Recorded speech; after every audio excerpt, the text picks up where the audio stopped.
For years, I've walked the corridors of power in both Westminster and the City of London. We need to have the arguments, the discussions on how we make it better. Crop failures, famine, war, suffering on a scale completely unimaginable. We are putting the cart before the horse. As Charles I said at the scaffold, he was the true defender of liberty. Yeah, I've completely derailed the conversation. Join me Monday to Thursday at 8 p.m. on GB News, Britain's news channel. So Jubes and Co, we tackle the issues of the day with real, robust debate. Both sides of the fence, battling it out with me in the middle with my forthright opinions and views. And often really interesting things happen because you start with a position and then by the end of the debate you find actually, well, I might not have thought about that one. What we need in this country is 2 new political parties. You should maybe think about doing a 2024 calendar.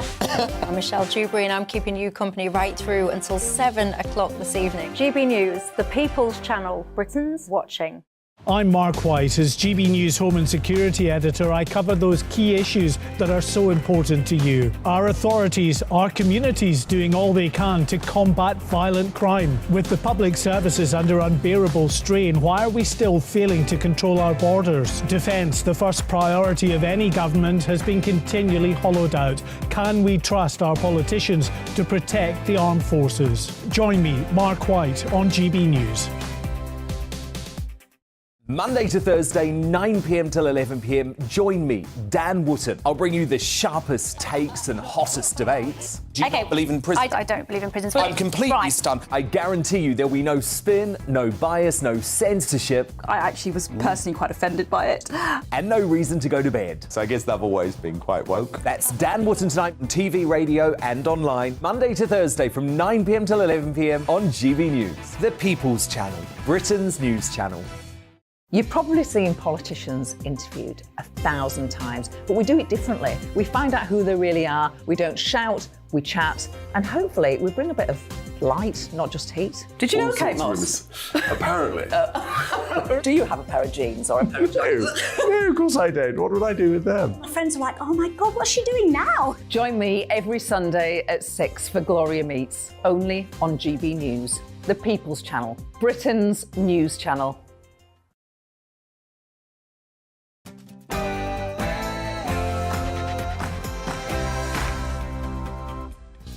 Good morning, it's 9:30 on Thursday the 8th of June. This is To The Point on GB News with Bev Turner and today, Tom Harwood. And on his trip to the United States, Rishi Sunak announces that the United Kingdom will hold the first global AI safety summit this autumn. He meets Joe Biden in the White House later today. We'll discuss how his visit stateside is going. Vote red, go green. Labour continues its push on the environment despite opposition from the unions. He's visiting, that's Starmer, a green steel plant in Lincolnshire. We'll find out exactly what that is, but how much is it all going to cost? And the trial goes on without the Prince. After the Duke of Sussex finished his evidence in phone hacking case yesterday against the Mirror, we'll look ahead at what's still to come.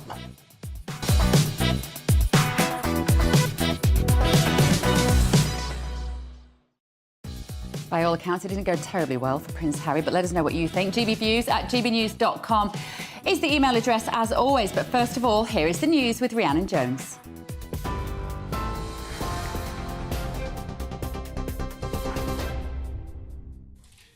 Bev, thank you. Good morning. It's 9:31. Your top stories from the GB Newsroom. Senior doctors say the NHS is struggling to provide safe and effective care for all cancer patients. They say action from the government is now critical. The Royal College of Radiologists is warning of chronic staff shortages, which are leading to longer waiting times for appointments and delays in treatment. Half of all cancer units are now reporting frequent delays for both radiotherapy and chemotherapy.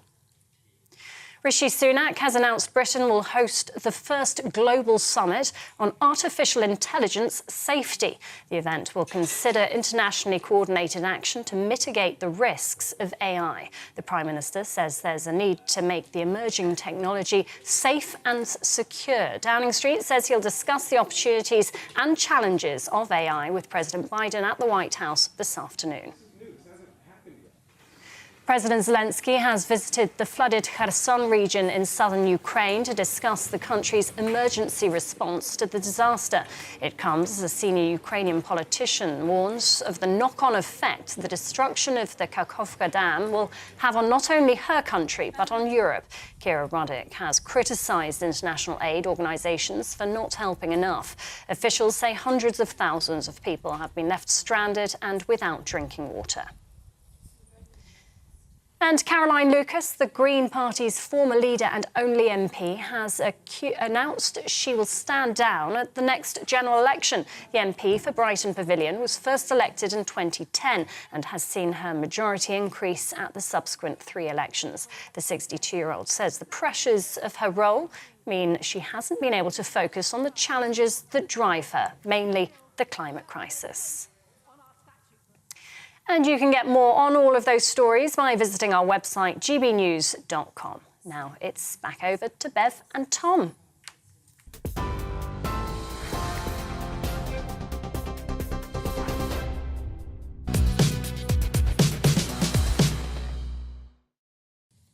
Good morning. Now to our top story. Over in the United States, the Prime Minister Rishi Sunak has announced that he will host the first global summit on AI safety this autumn. This follows some experts warning that the technology could, in a runaway form, lead to human extinction. That's not terrifying at all, is it? The Prime Minister is due to speak to President Biden later today about the potential risk of the emerging technology. The pair will also discuss further support for Ukraine, actions to bolster energy security and address the climate crisis. Well, joining us to talk now about this all is our political reporter, Olivia Utley. And good morning, Olivia. It's interesting. Yesterday, the Prime Minister met with some business leaders, congressional leaders, and even went to a baseball game. But today, it's the big meeting. Today, it's the big meeting with the President. It's the first time that UK Prime Minister has been over since Boris Johnson in 2021. But of course, the pair, Sunak and Biden, have met 4 times already, as Downing Street seems very keen to keep pointing out. They're going to be talking about AI. Sunak has decided that the UK is going to host this conference in the autumn. He is hoping, Sunak, who's a self-professed real tech geek, that the UK can become a sort of global leader in AI. Now, some people say that the UK isn't particularly well set up to do that. It's a pretty small country, obviously. But as the Telegraph were reporting this morning, 50,000 jobs in AI already in the UK, and it's already adding over 3 billion to the economy. So perhaps the UK is in the right place. And it sounds, as from what we're hearing so far, as though President Biden is pretty warm about the idea of the UK being a sort of global AI mediator, which would be really good for Sunak and would set his legacy on the global stage. And of course, the UK does have the 3rd largest AI sector in the world after the US and China, what the UK government describes as the 2nd largest democratic AI centre in the world. Absolutely. The question over whether to invite China and Russia into any kind of global AI discussions is a really interesting one. And so far, Sunak is saying, no, we wouldn't be willing to engage with these countries. But if we are seriously talking about a kind of technology which could potentially make us extinct in a few years' time, then perhaps good luck with getting them on board. Can we just explain to people? We keep using the letters AI, as though everyone will understand what we're talking about. Why don't you, as our resident geek, explain, Tom, I was hoping you'd pick to our viewers and listeners exactly what we mean when we talk about artificial intelligence? Well, artificial intelligence is the new breed of tech, and I suppose one of the ways we can think about it is machine learning, generative responses. Robots. I mean, not all robots would use AI, but some robots could use AI. But I suppose, there's AI in a lot of things that we use that we wouldn't necessarily think of as AI. Just anything that sort of predicts what's going on next, or perhaps the way that this broke out into the mainstream is the bot ChatGPT, which you can speak to as if it's a human, and it's the most impressive sort of generative technology. It's taking tech and automated machinery. What do I mean? It's not automated. Yeah, well, kind of automated technology, computer technology, software, and giving it a kind of consciousness, isn't it, Olivia? That's the idea, that we can imbue this technology. It must be said, we're not there yet. But it is taking a lot of jobs. Are you reassured when you hear that we are going to be the centre, well, we hope to be the centre of the policing of this? Well, I suppose this is the crucial point that the Prime Minister will be bringing up tomorrow, or rather later today. Yeah. That this could offer so many opportunities. We've seen AI help a paraplegic to walk again. Yes. We've seen it find new antibiotics at a time of antibiotic resistance growing. I mean, we could literally cure all disease, but also there are lots and lots of dangers as well. And I suppose, Olivia, this is it's not a particularly hard sell on the idea that there needs to be regulation. I suppose the hard sell is, how does that regulation come about? Well, exactly. How on earth are you supposed to regulate something like AI, particularly when you've got these hostile, massive nations like Russia and China? And of course, you know, yes, AI can create a piece of code that could create a piece of machinery that could help someone to walk. Fantastic. But it could also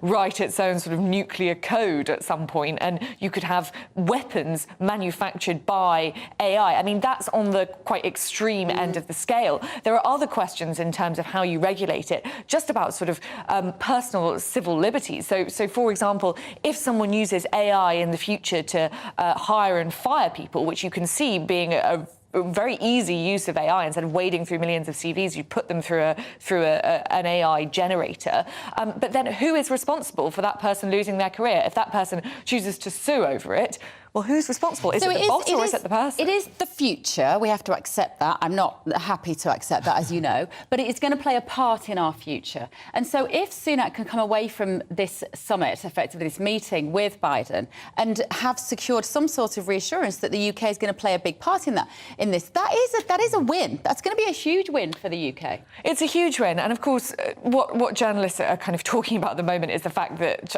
the UK and the US are seemingly further from a trade deal than ever before. That Rishi Sunak said yesterday that it wasn't a priority for either the UK or the US. I mean, we knew that we weren't on the verge of a trade deal, but that is the furthest a UK Prime Minister has gone in terms of saying, well, no, we accept that it's not happening. But as you say, Bev, I mean, perhaps more importantly in the long term, if Rishi Sunak could make the UK a kind of global AI centre, then perhaps in the long run that would be a much bigger win than having no one will have any jobs, but, you know. It was fascinating yesterday. I just dropped my pen. You just dropped your pen. You need a robot to pick that up. Perhaps if I had the lightning fast responses of self-driving cars, then perhaps I'd be all right.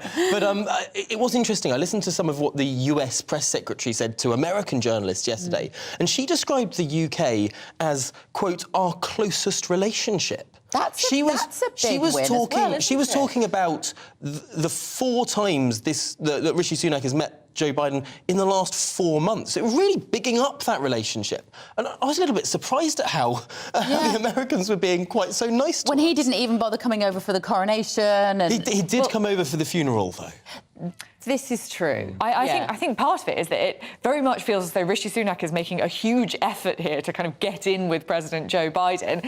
As we said, they've met 4 times since Rishi Sunak became Prime Minister. Rishi Sunak is pretty ingrained in American culture. He spent a lot of time there. He was a student there. He works there. Got a flat there. He's got a he's flat going to live there. out his days there, let's face it, as a technocrat. There's no way. He's going to do a Nick Clegg, isn't he, and go over and live in California after Although all Nick this. Clegg has just moved back to London. Is that right? Yeah, it's part of the so-called California tech exodus to London that some people have been coming reporting. over here to lead our AI revolution so that no one has any jobs. Anyway, right, talking of jobs, Keir Starmer is doing his bit, isn't he, Olivia, this morning to try to provide some jobs. A green steel worked. What's he up to? So, yeah, he's promising to create new jobs in steel. He claims that the Conservatives have neglected the steel industry over the last 13 years, and he's promising to, as part of his green industrial revolution, which Labour loves to talk about, part of that is going to be reinvesting it in a kind of green steel. It's obviously a pretty easy play to those red wall seats which Keir Starmer would have to win the next election. Whether it's actually practical and funded, I think we'll have to wait and see. This is one of the areas, though, isn't it, Tom, where we've got clear water between the two parties in terms of what they would do for power. The very few areas. One of the very few, if not the only one, which is this idea of a great British energy organisation, which is what Keir Starmer would wish to enact. I think that perhaps this is more gimmicky than actually much of the reporting has been. This isn't a sort of nationalisation of energy. This is sort of one company that's being given a bit of money to do some investment here and there. I'm not sure that's going to be... So there is no difference then, you're right. I think one of the big differences that we have been leaning into this week, however, is this idea that the Labour Party would stop exploration in the North Sea. That could be something that is profoundly different. Would it mean that we have to import more oil and gas from nefarious regimes rather than using our own here? Or does it mean that we sort of use a lot less energy? And how does that affect the economy? And I think as more questions get asked on that, then more questions will be asked too on Labour's relationship with organisations like Just Stop Oil. Obviously, one of Labour's biggest donors is also a donor to Just Stop Oil. Now, he says that's fine and there's no conflict. And Keir Starmer has said he can donate to whoever he likes. We don't support the tactics of Just Stop Oil. But when Labour's policies start sort of creeping into that kind of territory, more questions will be asked, and it'll be really interesting to see how people respond. And we just saw the footage there, Keir Starmer, yet again, more gel in his hair. Have you noticed? He's always had gel in his hair. No, not as much as he has now. He started to roll his sleeves up. He's going tireless. He's becoming all a bit cool. They love the sleeves rolled up. That's a bit David Cameron-like. Are we going to see, in the general election, big posters of Keir Starmer's shiny photoshopped face? Perhaps. Maybe this is David Cameron 2.0. With his gel. I'm not wrong, honestly. Well, this is Gel Watch we're going to start here now. Goodness me. Right, well, thanks so much, Olivia, thank you. Right, a local community is currently in a legal battle to stop drilling for oil and gas in the Surrey countryside. Well, this is the village of Dunsfold, where UK Oil and Gas want to undertake a bit of drilling over a 3-year period. They're saying that any environmental harm will be temporary. However, campaigners there, of course, disagree. Our national reporter, Paul Hawkins, has been speaking to the residents to find out more. I'm meeting Protect Dunsfold, a local group formed in 2019 to fight drilling by UKOG, that's UK Oil and Gas. Talk us through, very simply, what are the two main legal challenges in this judicial review? One of them is about the impact to the AMB. The area of outstanding national beauty at the moment finishes on the road down there under the bottom of Hascombe Hill, but there is a plan to extend it which will include the whole of Dunsfold, and one of the claims is they didn't take account of it properly. The other reason is that on the same day the government said yes to drilling in Dunsfold, it said no to drilling in Ellesmere Port, citing emissions as a reason. This is inconsistent decision making, which is something that's not allowed. Together with Waverley Borough Council and backed by the Good Law Project, they're seeking a judicial review of the government's decision to allow exploratory drilling near Dunsfold. It's been going on for some time, isn't it? It's been going on for 4.5 years now, since February 2019. So we've managed to keep UKOG out of that field.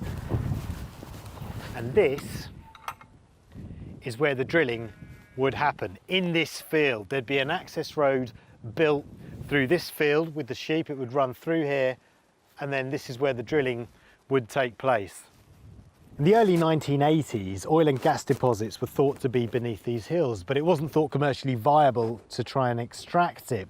UK Oil and Gas think that's now changed. They reckon there could be up to 30 to 40 billion cubic feet of gas beneath our feet, worth £124 million. And they want to take 3 years exploring the ground beneath us to try and find it. How do they justify such a small project as this being allowed to take place in this beautiful environment? Its output, by their own reckoning, is going to be very small in terms of barrels of oil or gas. UKOG declined to comment on an ongoing legal case. So we spoke to UK Onshore Oil and Gas, who are the industry body. In terms of energy density, the amount of energy you get per square kilometre from oil and gas is orders of magnitude greater than it would be from wind and solar. Do you understand why they would fight this? Look, because if it was in your village, they were going to make these huge changes to the village, which there seemingly there would be, with extra traffic, you know, tearing up the landscape. Even if it's for a short period, which I know you claim. Yeah, absolutely. Oh, it's not a claim, it's a fact. Like, there have been 2,100 onshore oil and gas wells drilled in the UK. Okay? Look around the country, you don't tend to see them. They're really well hidden. And once the resource has been depleted, the land is returned to its former use, typically agriculture, so it is a temporary use of the land. Exactly a year ago today, the government rejected a gas site in the north of England on climate change grounds and This is Ellesmere Port. That's correct, and approved one in the south of England. It is absolutely up to government to explain that inconsistency, because we criticised it at the time. We said both sites should have been approved. If you lose the judicial review, what happens next? You're not giving up? No, the fight goes on, and we'd have to explore whatever paths were legally possible. It's not going to be an easy route for UKOG to follow, even if they win this appeal. Residents of this quintessentially English village are determined to keep their part of the world forever green and pleasant. Paul Hawkins, GB News.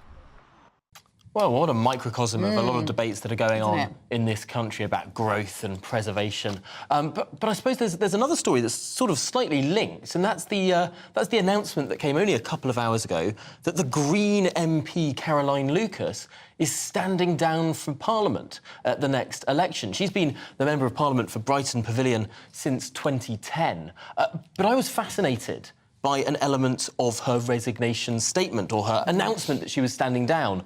And it read like this: I have said the previously unsayable, only to see it become part of the mainstream. On the myth that endless economic growth makes us happier. That was one of her examples. And I have to say that Caroline Lucas has been immensely successful in her campaigning here. The economic growth this country has seen in the last 13 years has not been particularly impressive. It's been rather sclerotic. Great word, and indeed, Caroline Lucas, I suppose, is rather proud of that. Yeah. That her campaigns against new train lines and new nuclear power and against new airport runways and against new housing and against any sort of growth or progress in this country, she's managed to convince the government to stop it all. I mean, well done, Caroline. What a successful campaigner you are. There is your good luck in the future speech, courtesy of Tom Harwood, wishing you nothing but the best as you go walk away from politics. No, you're right. I think it was interesting that she took pride in it. She also took claim for universal basic income and for suggesting that on the agenda as well. Yeah, well done on that one as well. It is just remarkable how impressionable the government has been with these small interests who I mean, she acknowledged herself saying this sort of stuff was previously unsayable, and yet this sort of anti-growth mindset that she's proudly espousing in her speech there, in her statement, it almost became government policy. It did. But talking of growth, Liam Halligan's here. This morning. I think Tom's just dusting off his CV. He's looking for a job with Caroline Lucas. She says she's going to carry on with politics. She's going to carry on campaigning on climate change issues. Just before we get into the nitty-gritty of economics, it strikes me that the people who are anti-growth tend to be those people who are pretty well off already. Thank you very much. The thing about growth is it gives people a chance at the bottom of the income scale to get some financial security, to get their piece of the pie. Because let's be clear, people with a lot of money, they don't like generally giving up the piece of the pie that they've got. Right, what's going on, Liam? What are the main headlines today from... So I wanted to talk to you today. There's a British Chamber of Commerce survey out, which, again, just like the OECD survey yesterday, says we're not going to go into a recession and actually growth is holding up OK. But what I really wanted to talk to you about is the bond market. What is the bond market? That is the place, that's the where the price of government debt is determined, the price of debt that companies issue, the price of all kinds of financial instruments. And what we're seeing, Bev, is a complete reversal of the sense just a few weeks ago that global interest rates have peaked. Global interest rates have not peaked. There's a lot more to come, and the UK will be affected by that. We've just seen Australia and Canada raise interest rates again. There's a lot of speculation. The US Federal Reserve, the most important central bank in the world, will raise interest rates again when it meets next week. And it's almost nailed on now, according to what we're seeing in financial markets, that when the Bank of England's Monetary Policy Committee meets on the 22nd of June, there will be another rate rise from 4.5%. We've had 12 rate rises in a row, perhaps even a jump up to 5%. Now, Liam, when Liz Truss was turfed out of office back in October, November, gilt yields had reached a level that people described as unsustainable, as not right for this country, almost worth getting rid of a Prime Minister over. And yet today, where are gilt yields? OK, I've literally got the graph here, Tom.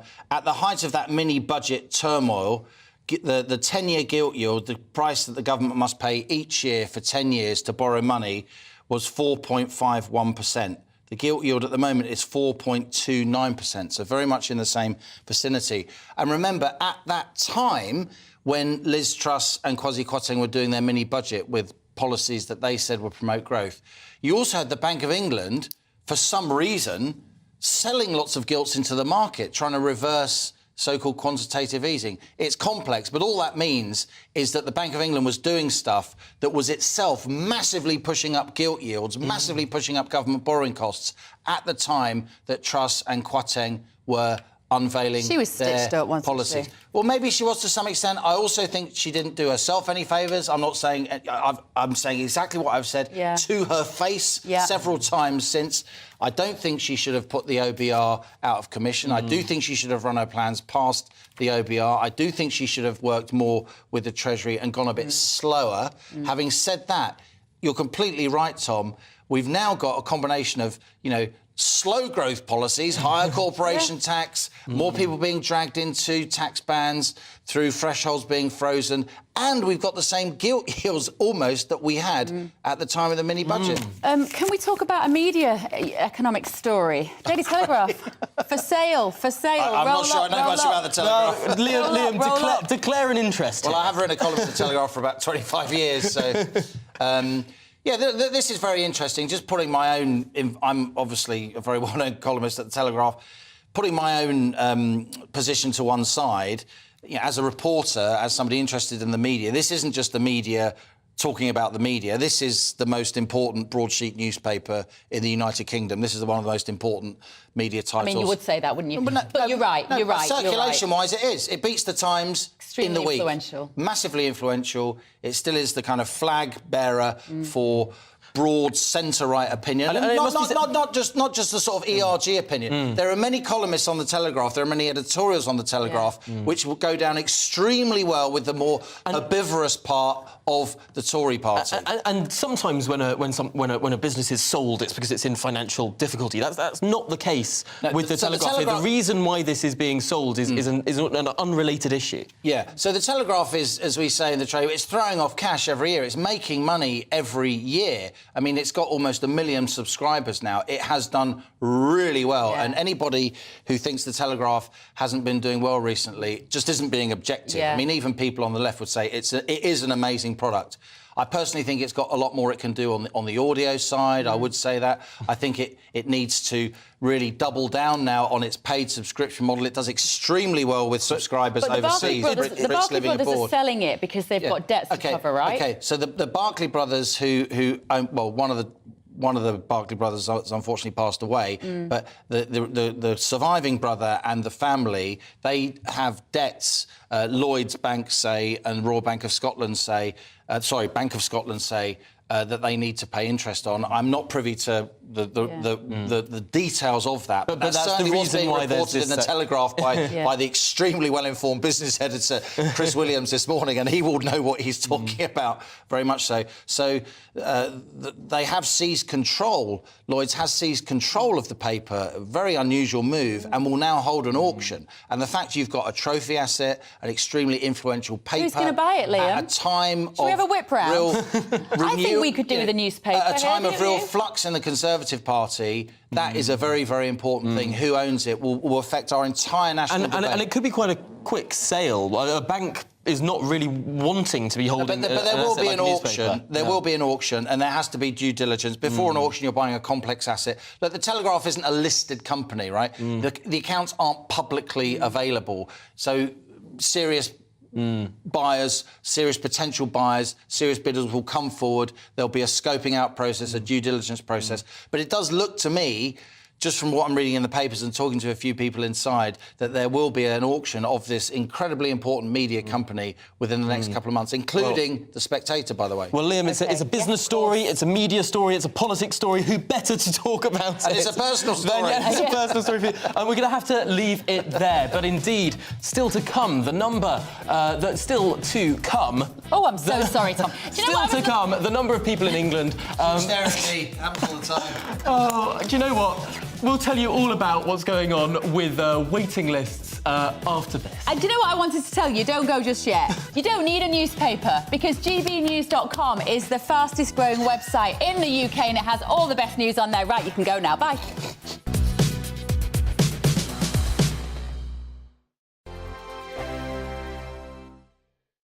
First and foremost, I'm a GB News fan, and I was before I was working here. Just love the fact that we're asking the questions that a lot of establishment media won't ask. With a bit of a twist, we not only want to inform you, but we want to keep you entertained. It's worth the drive because you get in and the team's all ready and waiting, they're itching to go, and it's a proper little family. GB News is the People's Channel. It's the audience that makes the programme sing. We're giving our viewers and our listeners a voice. I see the thousands of your letters, tweets, emails, you name it, coming in. Britain is broken.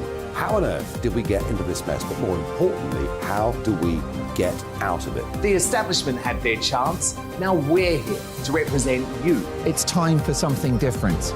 It's time for GB News. I'm very patriotic. I believe in Britain. Our best days lie ahead. Britain's watching. Britain's watching. Join us here on GB News. The People's Channel. Britain's news channel.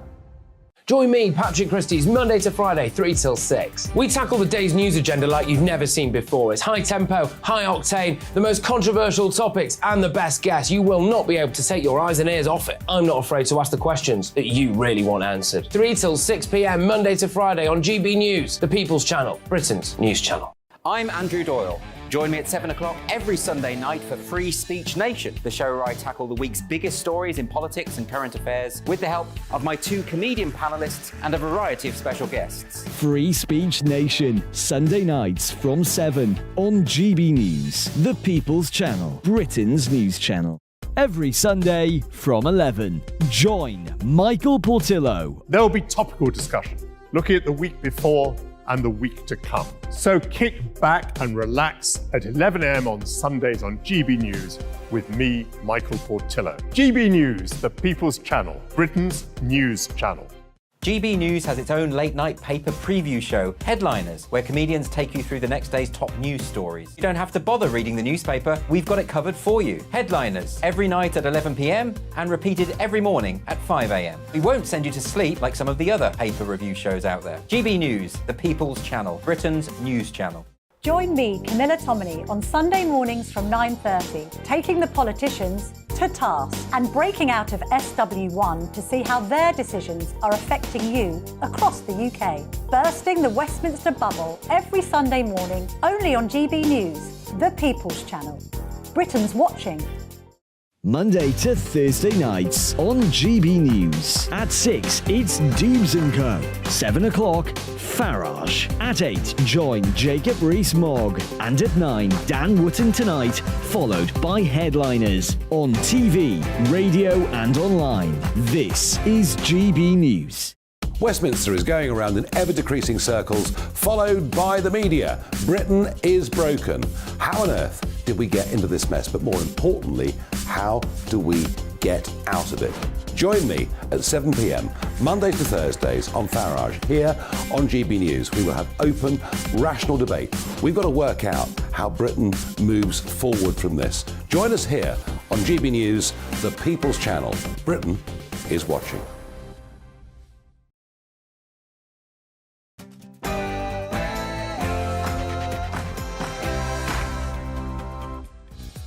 It's 10 a.m. on Thursday, the 8th of June, and this is To The Point with me, Tom Harwood, and Bev Turner. Good morning, thank you for joining us. Now, NHS waiting lists in England have reached a record high with an estimated 7.4 million people waiting to start treatment. What is the government doing about it?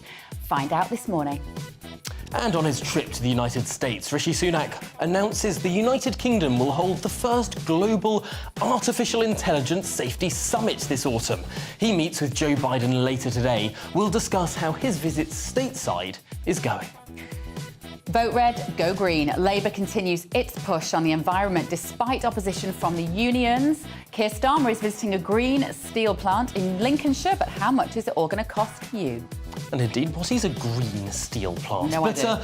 The trial goes on without the Prince. The Duke of Sussex has jetted off after he finished giving his evidence in this phone hacking case against the Mirror. We'll be looking ahead at what is still to come and when we'll get answers.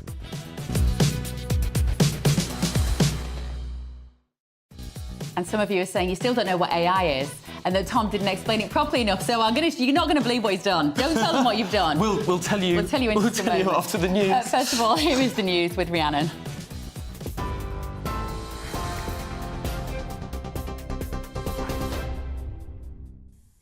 Good morning, it's 2 minutes past 10. Your top stories from the GB newsroom. And some breaking news in the past few minutes. Several children have been injured in a knife attack in Annecy, a town located in the French Alps. The French Interior Ministers tweeted saying the attacker had been arrested. This is a developing story and we'll bring you updates on that as and when we get it. And in other breaking news, an estimated 7.4 million people in England are waiting to start routine hospital treatment, the highest number since records began. More than 370,000 patients have been waiting more than a year for care, and around 11,000 have been waiting more than 18 months. The government and NHS England have set the ambition of eliminating all waits of more than 18 months by April of this year.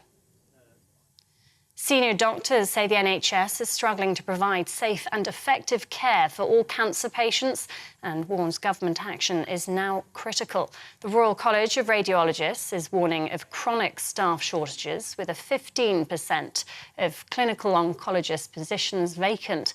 They say this is leading to longer waiting times for appointments and treatment, with half of all units reporting frequent delays for radiotherapy and chemotherapy. Rishi Sunak has announced Britain will host the first global summit on artificial intelligence safety. The event will consider the need for internationally coordinated action to mitigate the risks of AI. The Prime Minister says there's a need to make the emerging technology safe and secure. Downing Street says the Prime Minister will discuss the opportunities and challenges of AI with President Biden at the White House this afternoon. President Volodymyr Zelensky has visited the flooded Kherson region in southern Ukraine to discuss the country's emergency response to the disaster. It comes as a Ukrainian MP's warning of the knock-on effect the destruction of the Kakhovka Dam will have on not only her country, but on Europe. Kira Rudik has criticised international aid organisations for not helping enough. Officials say hundreds of thousands of people have been left stranded and without drinking water. Speaking to GB News earlier, Ms Rudik described the potentially catastrophic consequences the disaster could have on the Zaporizhzhia nuclear power plant. Zaporizhzhia nuclear station that is right now does not have the water to cool down because they were taking the water from the dam. A second threat that is that mines that were in the ground at the battlefield and near it, right now they're in the water and they can migrate whenever the water would go, and it will be the Black Sea. So the impact on Ukrainian people is absolutely dramatic. Back here, unions are calling on the House of Lords to block government plans to introduce a new law to ensure minimum service levels during strikes. Peers will again debate the bill today. Previously, they'd suggested amendments to prevent workers from being sacked. These were overturned by MPs.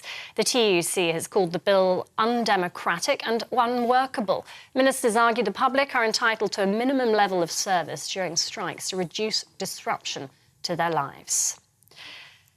Police chiefs say officers are now attending every home burglary in England and Wales. Last year, the National Police Chiefs Council committed forces to attending all cases. The NPCC says the number of burglaries is at an all-time low and is down more than 50% over the past decade. Caroline Lucas, the Green Party's former leader and only MP, has announced she'll stand down at the next general election. The MP for Brighton Pavilion was first elected in 2010 and has seen her majority increase at the subsequent 3 elections. In 2019, she won by a margin of almost 20,000 votes. The 62-year-old says the pressures of her role means she hasn't been able to focus on the challenges that drive her, mainly the climate crisis. One of the most active volcanoes in the world has begun erupting again after a 3-month pause. Early eruptions from the Kilauea volcano on Hawaii's Big Island have been described as dynamic, but the US Geological Survey says the lava flows are currently confined to the surrounding crater. Kilauea last erupted in January, with activity stretching into March. And an update on the story we brought you at the start of the news bulletin. 8 children and 1 adult have been injured in that knife attack in Annecy, a town located in the French Alps. All the children are believed to be around 3 years old. This story is still developing and we'll bring you updates on that as we get them. This is GB News. We'll bring you more as it happens now, though. It's back over to Bev and Tom.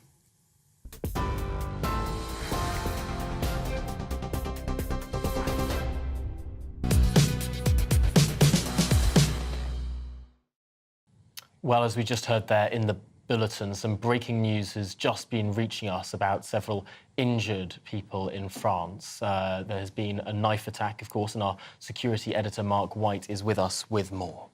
This is an absolutely horrific story coming through from the town of Annecy in the French Alps. Lovely little tourist town, well known to a lot of people that know that region, right by a lake there. Just in the last hour, an attack with a man wielding a knife who has carried out an attack, we're told, in the square in the town, but it appears to have targeted a play park.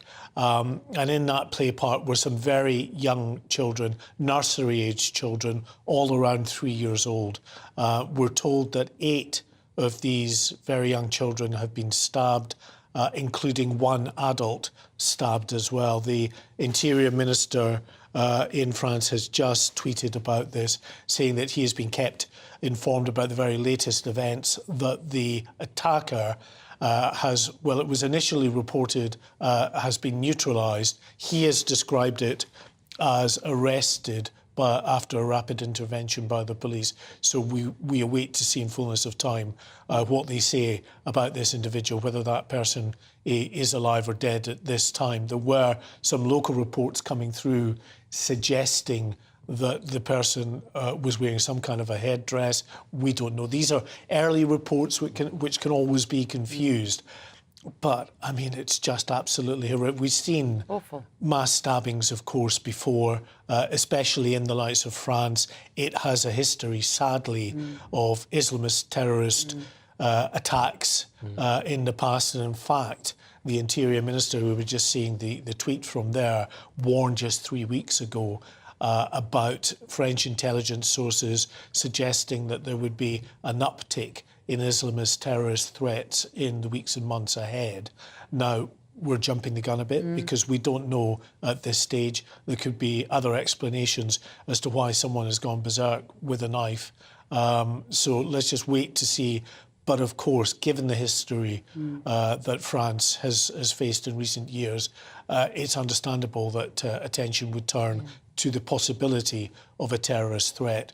But for the moment, at least, just the news being absorbed that these very young children have been stabbed. We don't know at this stage what the condition of the children is, but, you know, at 3 years old, they're absolutely helpless to defend themselves. Awful. Keep us posted, Mark, as that story breaks, won't you? Right, back to our top story this morning. Rishi Sunak has announced that the UK will host the first global summit on AI safety in the autumn. He's due to speak to President Biden later today about the potential risk of the emerging technology. We're also going to discuss further support for Ukraine, actions to bolster energy security and address the climate crisis. So let's speak now to Henry Hill, the deputy editor of the Conservative Home website. And Henry, it is interesting here. This is Rishi Sunak really carving out, I suppose, an international niche for himself. Some sceptical might be thinking perhaps this is him thinking about his job after number 10. But I suppose Rishi Sunak is one of the only, or perhaps the only G20 leader who actually knows anything about this stuff. Yeah, he certainly seems to be one of the very few with the background in tech, that kind of slightly sometimes lampooned California tech bro background. It does have its uses. It's a very important area of technology. I mean, you know, a cynic might suggest that it's a tradition that British prime ministers who are in trouble at home tend to, over time, develop an increasing fondness for international conferences. Gordon Brown did the same thing. But you know, ultimately, if he can leverage those connections and those skills to try and get the UK into a leading position in what is going to be an incredibly important technological frontier, then that's all to the good. Henry, what do you make of the images that we're just seeing some on the screen now that the, I guess, Downing Street have released of Rishi Sunak? In a word, they appear to be representing him as looking rather presidential. Well, I mean, it's a prime ministerial visit, and naturally the emphasis is therefore going to be on trying to make Rishi Sunak personally look dynamic and in command. You know, theoretically we have cabinet government, but it's not as if the entire cabinet hives off on all of these trips, which again might explain why prime ministers tend to grow increasingly fond of these visits as time goes on. But, you know, the question is whether or not he can convert a good series of photo opportunities into a real win. You know, it's all very well hosting this AI conference. That's a prestige boost. But will that mean that British views and British companies are actually there influencing the policy that comes out of that conference? That's not a guarantee. This is, I suppose, following the playbook that we did expect of this conference. There was much reporting beforehand that Rishi Sunak had 3 big asks: 1, to host a conference; 2, to host some sort of CERN-like research facility in the United Kingdom, build one here; and 3, to base international regulation for AI in London. Now, we've heard the first bit, and I suppose that was the easy bit, but to have international AI regulation based in London, that's a much bigger ask. Yes, it is. And the reason it's a much bigger ask is because most of the cutting edge AI at the moment that we know about is in the United States, right? And the United States will naturally expect that if it's an industry and a sector in which it is leading and in which nearly all of the big players are American, that America will take the lead on regulation. Now, this is in part sort of Britain's fault. Britain is chronically very good at incubating new technology. Indeed, much of the current AI technology was incubated in the United Kingdom. But we're really bad at scale, which means that very often when these companies need more capital, they end up being bought out by American firms and moving to America. So if Rishi Sunak really wants to get a bigger role for Britain in regulating this sector, then logically he needs to ensure that the United Kingdom has a much bigger role in the productive side of this sector, in developing new technologies and growing businesses. That's where he needs to focus, not just sort of asking the American president if please can Britain be the one that sets the red tape for American firms, because that's never going to happen. Of course, there is more to this trip than just AI. The President of the United States wants to talk about climate change. He wants to talk about the situation in Northern Ireland. And, of course, Ukraine as well is high up on the agenda there. Are we expecting anything sort of material to come out of this White House meeting today? Well, we've not really heard anything trailed. I mean, Ukraine, in any event, has been completely upended by the dam development and the humanitarian crisis. So anything that they might have teed up beforehand, they're going to be urgently renegotiating anyway. Joe Biden's views on Northern Ireland are actually fairly clear and not especially helpful to the United Kingdom. I don't know what Rishi Sunak is hoping to achieve there. And again, climate change, the key thing is it's really easy to talk about the need for coordination and regulation, but fundamentally what Rishi Sunak needs to do is try and ensure that he also stands up for Britain's economic interests, because currently America is pursuing this policy of hugely subsidizing domestic companies, including green tech companies and all the rest of it, and then sort of in any area where it isn't really internationally competitive, calling for global coordination. Corporation tax is a really obvious example of that. So he needs to make sure that, he does pursue this global agenda because it is important, but he doesn't use the lure, it doesn't allow the lure of a good photo opportunity and a good headline to lock the United Kingdom into arrangements that sort of structurally disadvantage us vis-a-vis the United States. Very, very good point, Henry. Very good point. Deputy Editor of Conservative Home, Henry Hill, thank you very much for joining us this morning. I did enjoy, just as we were listening to the pictures that came up on screen of Rishi Sunak running into what looked like a fairly empty baseball stadium. The trouble is, he's so tiny. He's like a real man, but smaller, isn't he? And he had on that massive baseball jacket. Like, someone's given him a baseball jacket, and they obviously don't come in children's sizes. So, I'm sorry, but look at him. I mean, look, he's had to pull his sleeves up nearly. But you know, sometimes great politicians come in small sizes. Of course, Napoleon, famously. Henry VIII was quite short. I mean, to be fair, everyone in the any man with a power trip tends to be quite little. Anyway, should we get to some news? Can we tell you what you've been saying as well? Jerry from Torquay, this is about artificial intelligence. Well, first of all, Anne from Corby said, Tom, she loves you, but you didn't explain what AI is at all when we tasked you with that. Are you saying machine learning isn't just a really, really obvious... OK, no, I completely concede that. Tell us what you did. I completely concede that point. And so what I did is I went on to ChatGPT, which is a generative AI website, and I asked it, can you explain what AI is in one sentence, please? And here's what the AI told me. Artificial intelligence is a field of computer science dedicated to creating systems that perform tasks typically requiring human intelligence, including understanding natural language, recognizing patterns, solving problems, and decision-making. Like humans can do. But then I asked, please say that, but like a pirate. And this is what it said. This is it. Artificial intelligence, you say, 'tis but the craft of teaching computer systems to do tasks that'd normally take a smart lad's brains. You see, this is why children don't do their homework anymore, because you just can put it into the Bev, computer. then I asked it, please explain AI in the form of a rhyming limerick. And this is what it said. In a world that's both vast and specific lies AI, not all that simplistic. It learns and decides in data it confides, turning tasks once hard terrific. I mean, it's clever. You can't lie. It is clever. You've got to accept it. It's brilliant. Jerry from Torquay says, and I think this is brilliant, Jerry, is there anyone at GB News who can remember a BBC programme called Tomorrow's World? We had all of this talk of takeovers by robots and how jobs would be lost, etc., many, many years ago. Most of their predictions never came to fruition, and it seems to be all happening again. Don't panic. Jerry, I like your attitude. Well, a lot of technology has just made our jobs more pleasant.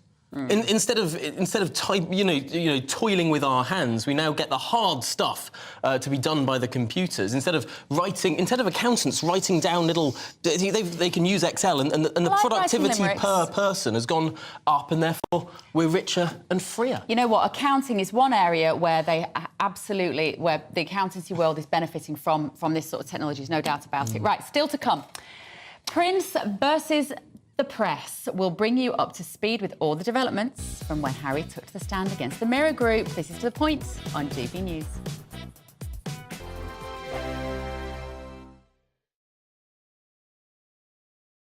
It's all about family, being in people's living rooms, all the interaction and getting to know who our viewers and listeners are. When I was young, my dad used to say, Nana, stop arguing. I wanted an outlet that would enable me to give my opinion. People are going through a really hard time right now, and I know that you don't feel like you're being listened to by the establishment. I came to GB News because it's the People's Channel, and I want the audience to have their say on the events of the day. We're dynamic. We do something different. Democracy shows that the wisdom of the nation is in its people. I get to travel to find out what the story is from a personal perspective. The British people aren't fools. We know when we're not being told the full story.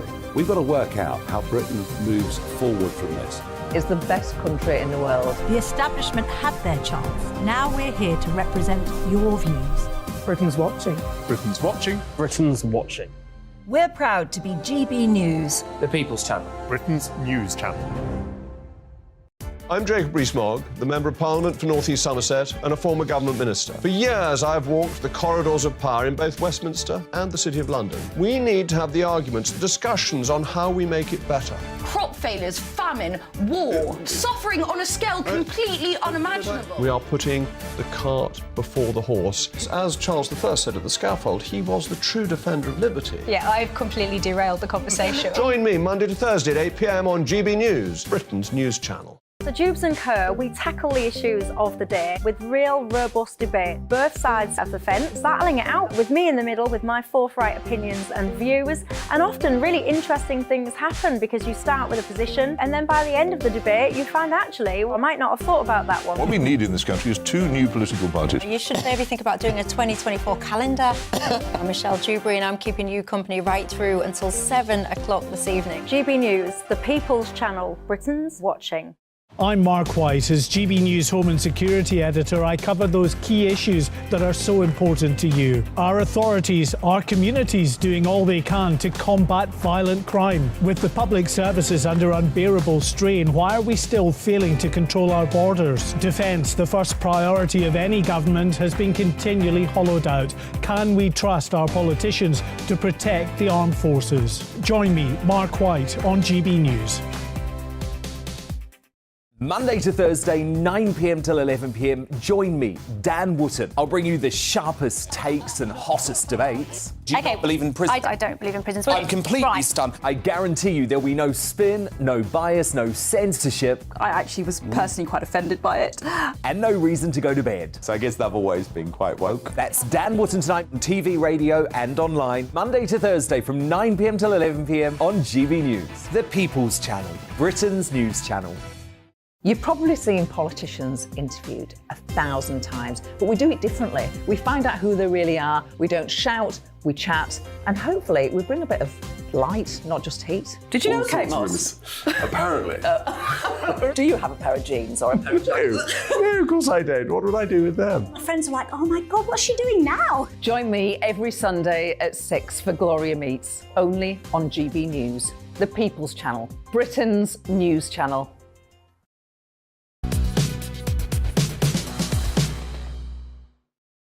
Good morning, it's 10:23. Thank you for joining us. On to the point on GB News with me, Bev Turner, and this morning, Tom Harwood. Now let's get some more information about this awful news coming out of France, that several people have been injured by an individual armed with a knife. Our Home and Security Editor, Mark White, is here. And Mark, what more do we know? Well, we are now being told that of the 8 children that are reported to have been stabbed, at least 3 of those children are in critical condition. Locally, our ambulances have been in the area airlifting those children to area hospitals for urgent treatment. We're still in the very early stages of this, but BFM TV, which is a very reputable channel in France, is reporting that the alleged attacker in this incident is a Syrian asylum seeker. We'll have to wait. That's not confirmation from our side. This is what French media are reporting, but BFM TV have a very good track record. They are a reputable news organisation in that country, and that's the news that they have at this stage. All we've got from official sources is a word from the French Interior Minister confirming this horrific incident, that school children have been injured, and has also said, according to him, that the attacker has been apprehended by French police who were quickly on the scene. Now, we're told that the children were in this area. It seems to be a local park by the lake within this tourist town in the French Alps. It seems that the children were taken there as part of a day out, an excursion to that area when this attack took place. It's an open space. Help from other members of the public might not have been readily available. Clearly, this individual was able to stab 8 of these children and 1 adult who no doubt was probably trying to defend these children. But as I say, absolutely horrific information, and also the ages of the children as well. Some reports saying they're nursery school age, 3 years old. Other reports saying 3 to 5, but regardless, very young children, helpless in terms of being able to defend themselves. And at this stage, we're told that 3 of those 8 children have life-threatening injuries. They've been airlifted to local hospitals. Awful, awful. Thank you, Mark, for bringing us up to speed. Now, Prince Harry fought back tears as he ended his historic High Court testimony in the phone hacking case, which he claims to have initiated to protect his wife. Now, as part of the questioning, the Duke defended the lack of call data from journalists, claiming they may have used, quote, burner phones to access his voicemails. Let's get an update from GBNews national reporter Theo Chicomba, who is in the High Court, at the High Court for us this morning. Good morning, Theo. Just explain to us, even though Harry has had his day in court, literally, this case continues with some other individuals now.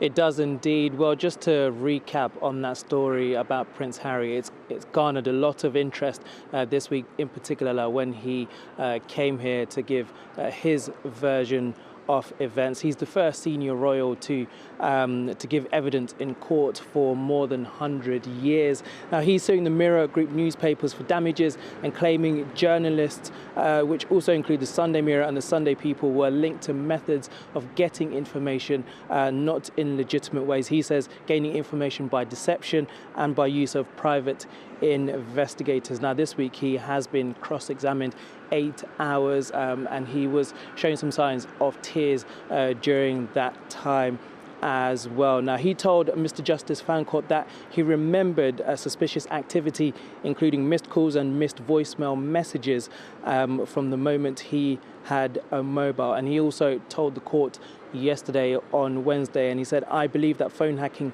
was done on an industrial scale, at least 3 times of the papers at the time, and that is beyond any doubt. Now, the Mirror Group is determined to show that he's wrong and that the articles that were written about him weren't written using unlawful information gathering. They say some of that information was printed in other organisations' papers or broadcast media at the time, and that's where they got some of their information. Now, interestingly though, MGN's barrister Andrew Green KC, he's contended that Harry had no call data evidence, and this was total speculation, in his words, that journalists unlawfully obtained information about him in the 33 articles which are at the centre of this case. As you mentioned, also turning to today, actress Nikki Sanderson's case against the Mirror newspapers begins today. The former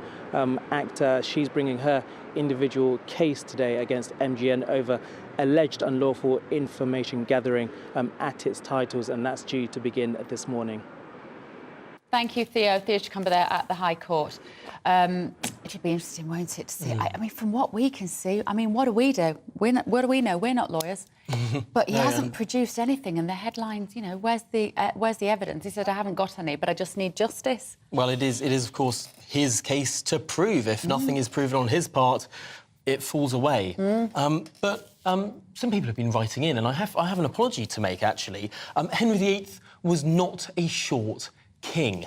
He was actually over 6 feet tall. Of course, at the time, that was an absolute giant. I did, however, of course, refer to just about everyone else in Tudor England, who was, of course, very diminutive, as any door to any Tudor building would attest to. I just love the fact that you all get in touch with your historical corrections for Tom this morning. And Caroline Lucas is of another topic we were discussing. Anna said, Caroline Lucas to stand down. Please tell me she won't be heading for the House of Lords.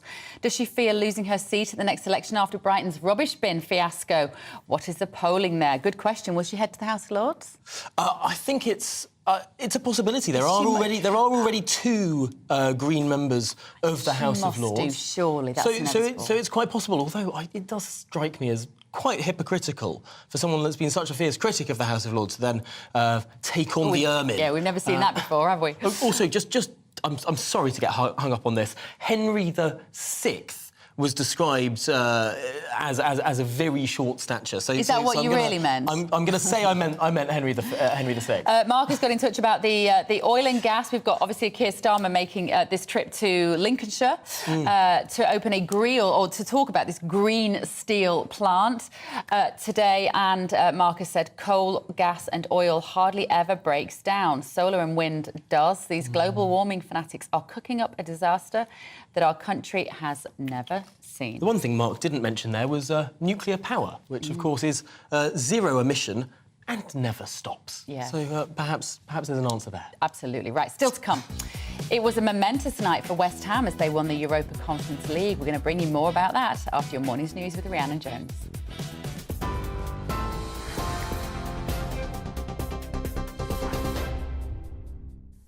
Thank you, Bev. Good morning. It's 10:31. Your top stories from the GB newsroom.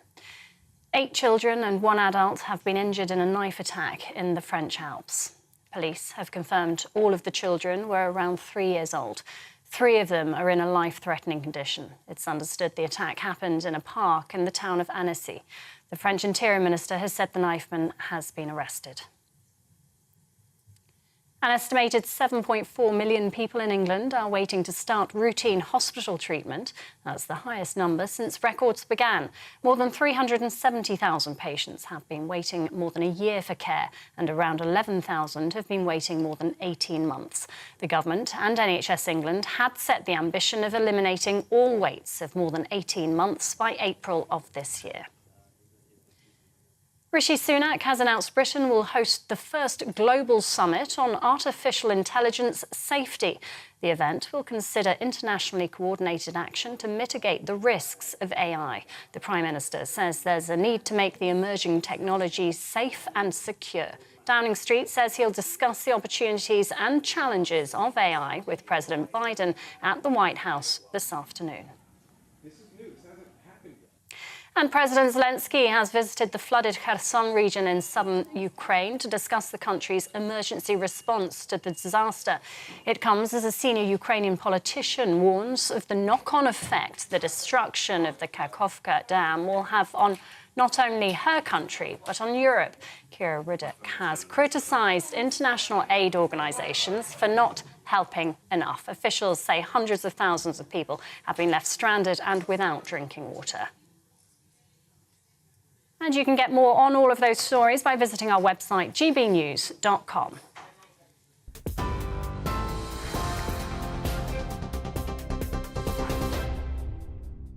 Direct Bullion sponsors the Finance Report on GB News for gold and silver investment.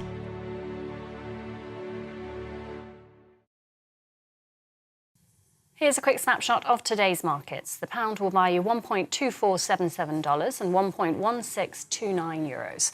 The price of gold is £1,561.88 per ounce, and the FTSE 100's at 7,605 points. Direct Bullion sponsors the Finance Report on GB News, investments that matter.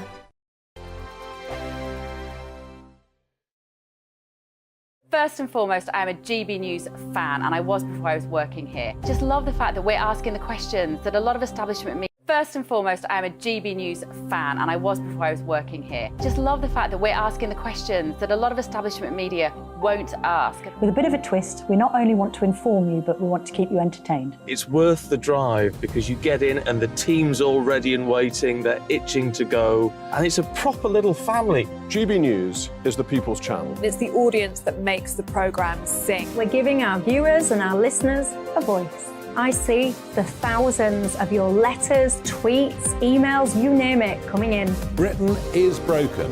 How on earth did we get into this mess? But more importantly, how do we get out of it? The establishment had their chance. Now we're here to represent you. It's time for something different. It's time for GB News. I'm very patriotic. I believe in Britain. Our best days lie ahead. Britain's watching. Britain's watching. Join us here on GB News. The People's Channel. Britain's news channel. Join me, Patrick Christie's, Monday to Friday, 3 till 6. We tackle the day's news agenda like you've never seen before. It's high tempo, high octane, the most controversial topics, and the best guests. You will not be able to take your eyes and ears off it. I'm not afraid to ask the questions that you really want answered. 3 till 6 p.m, Monday to Friday on GB News, the People's Channel, Britain's news channel.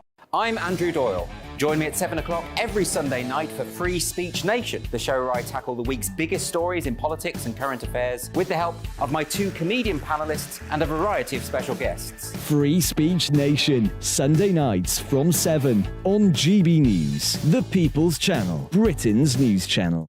Every Sunday from 11. Join Michael Portillo. There will be topical discussion, looking at the week before and the week to come. So kick back and relax at 11 a.m. on Sundays on GB News with me, Michael Portillo. GB News, the People's Channel, Britain's news channel.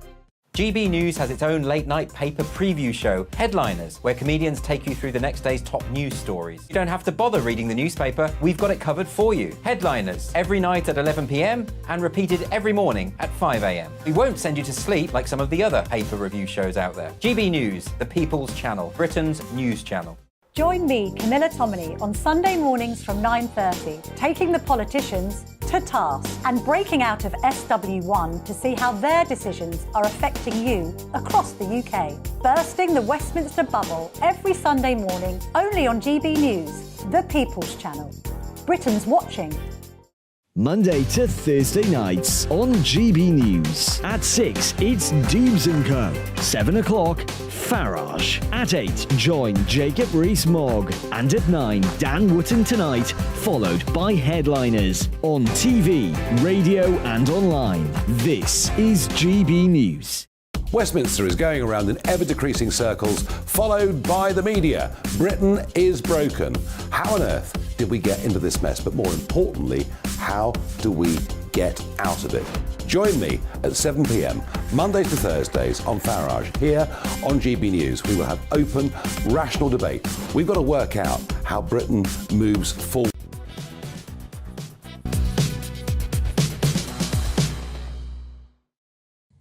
Good morning, it's 10:37. This is The Point on GB News with me, Bev Turner, and Tom Harwood this morning.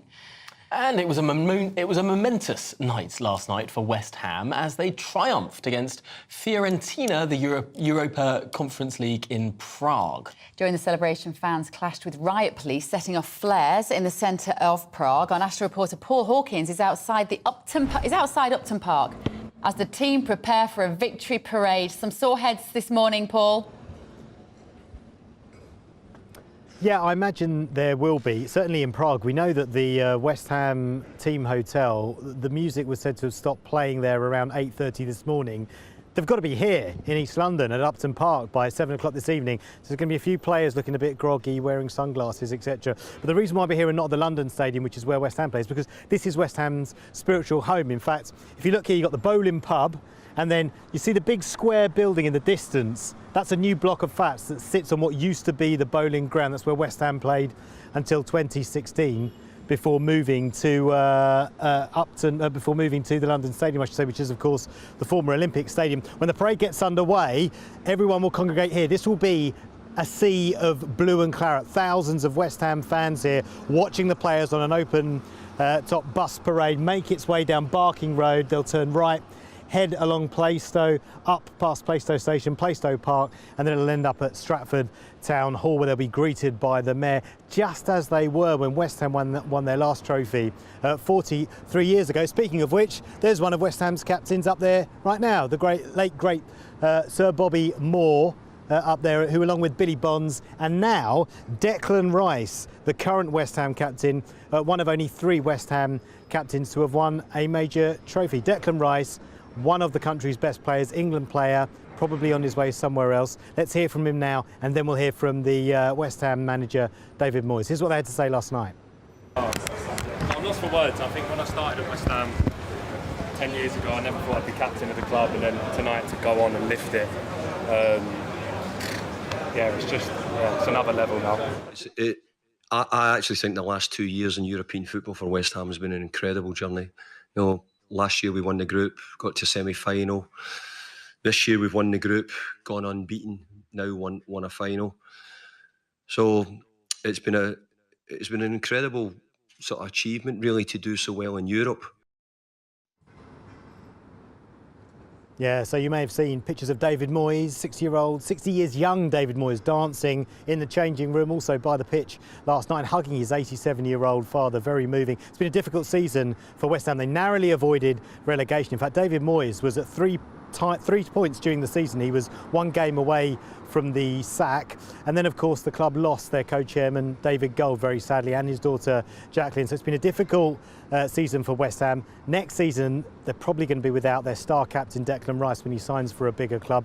They've also some question marks over their tenancy of the London Stadium as well. They want to buy it. They've offered to buy it, but at the moment they pay £4 million a year for its upkeep. So some uncertainty over what will happen at the ground, some uncertainty with the captain. David Moyes will have to rebuild the club, but they are still in the Premier League, and for now, they're savouring that magical moment last night.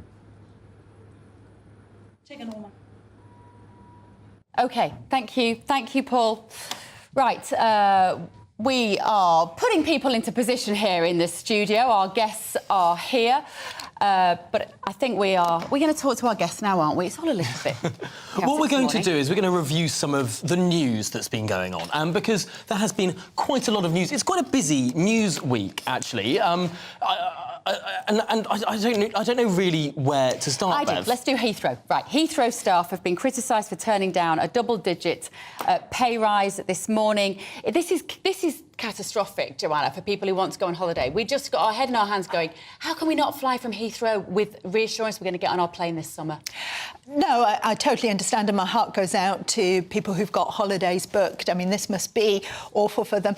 I mean, I think Carol's got more to say on this story. You know, she's really read this, you know, more than I have, but it is terrible for families, and it makes you wonder if they won't accept a double-digit pay rise, what is it that they're holding out for? Yeah, Carol, I mean, we've had strikes, and this is the last thing people need when they're looking forward to a summer going away. Unite are saying that this is the pay offer they've had, which is 10.1%, and also with a 1,100 cash bonus. Clearly, they don't think that's good enough, even though it's an inflation-busting pay rise. I can't imagine what it is they want. Well, I know what it is they want. They want to trash the airlines because they think they're making too much profit, and also they want to trash the government. But the thing is, this is going to really affect working-class people. These are people who have saved up all year round for a holiday in one of the toughest years that we've ever known. And what's going to happen is they're either going to miss their planes, they're going to miss 2 or 3 days of their holiday, they're going to actually lose money. And yet you and I don't give a toss about this. They seem to be... It's the condescension of the working classes that really upsets me in all of this. Unite are supposed to be a union that represents working class people, and yet here they are spitting on them. You know, when they get... You know, a lot of people will have deliberated this year on whether or not they could afford a holiday.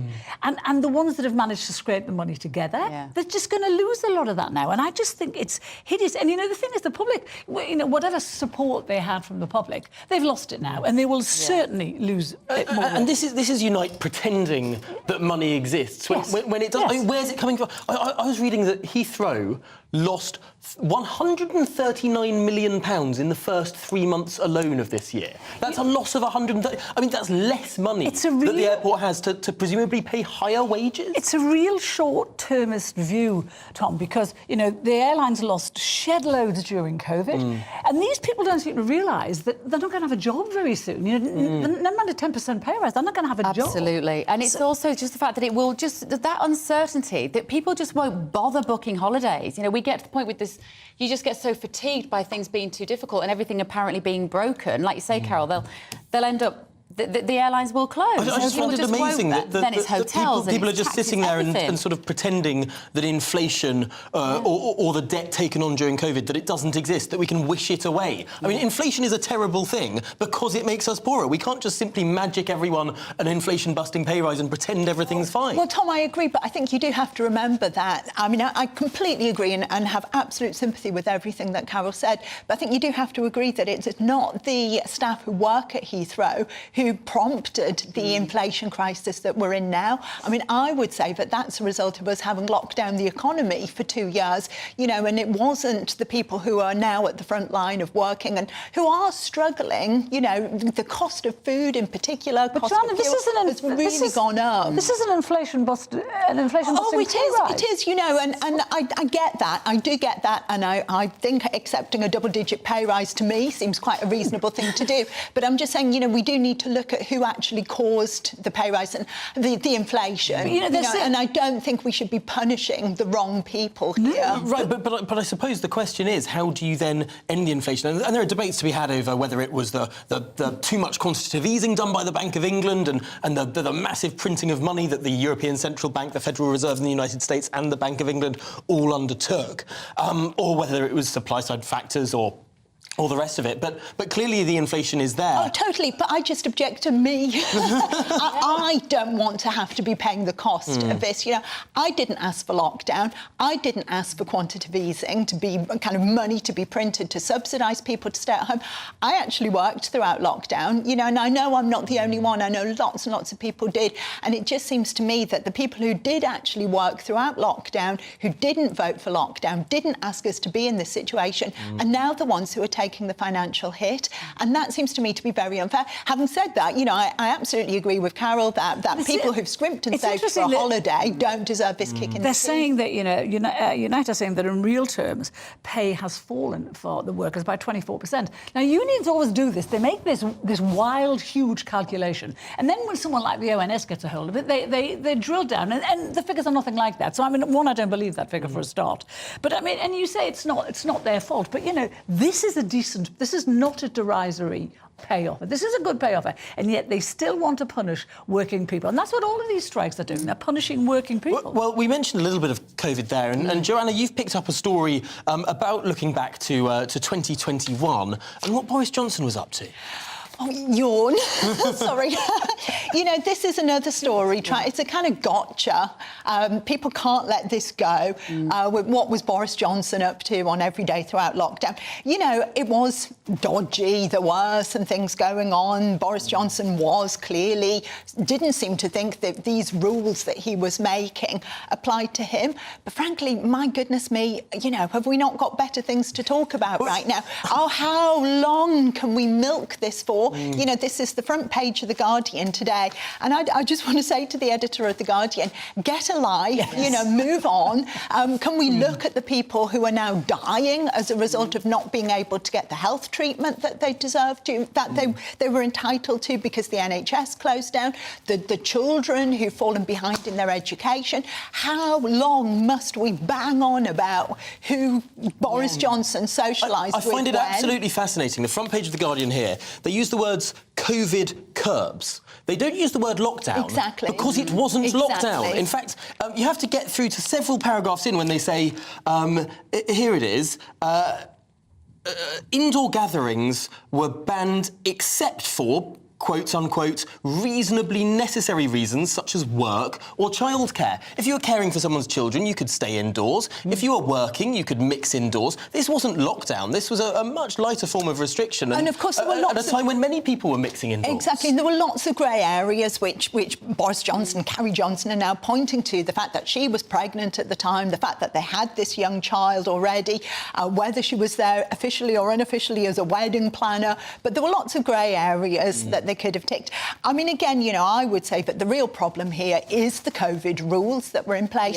And so many of these rules were completely bonkers. 10 o'clock curfew, rule of 6. We've tried to wipe these things from our minds, but it's the rules that were the problem, not actually Boris Johnson's behaviour. Right, Carol, let's talk about Harry. He's not in court today. We had, obviously, some revelations yesterday. What struck you from what came out in the last couple of days? What struck me is over the past 2 days that he's given evidence, although it should have been 3, that he's made a complete fool of himself. He was confronted yesterday and said, that was he aware that there was not any evidence to suggest that Mirror Group had hacked his phone.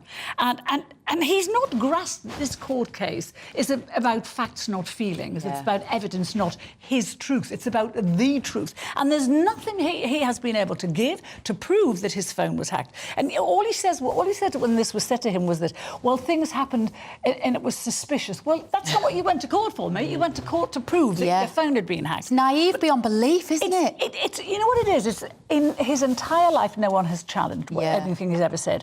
But also, the interviews he's done in recent years with Oprah, with Tom Bradley, these are all pet sycophants who will not dare to ask him a hard question or he'll walk out. Well, he can't do that in a courtroom. This is perhaps the first time he's ever had a proper inquisitive set of questions and before. The joy about Andrew Green, Casey, who's the guy who's cross-examining him, is that Green is unfailingly polite. And Harry can't even get properly cross with him, and he wants to. You can tell he's almost lost it a couple of times when he snapped.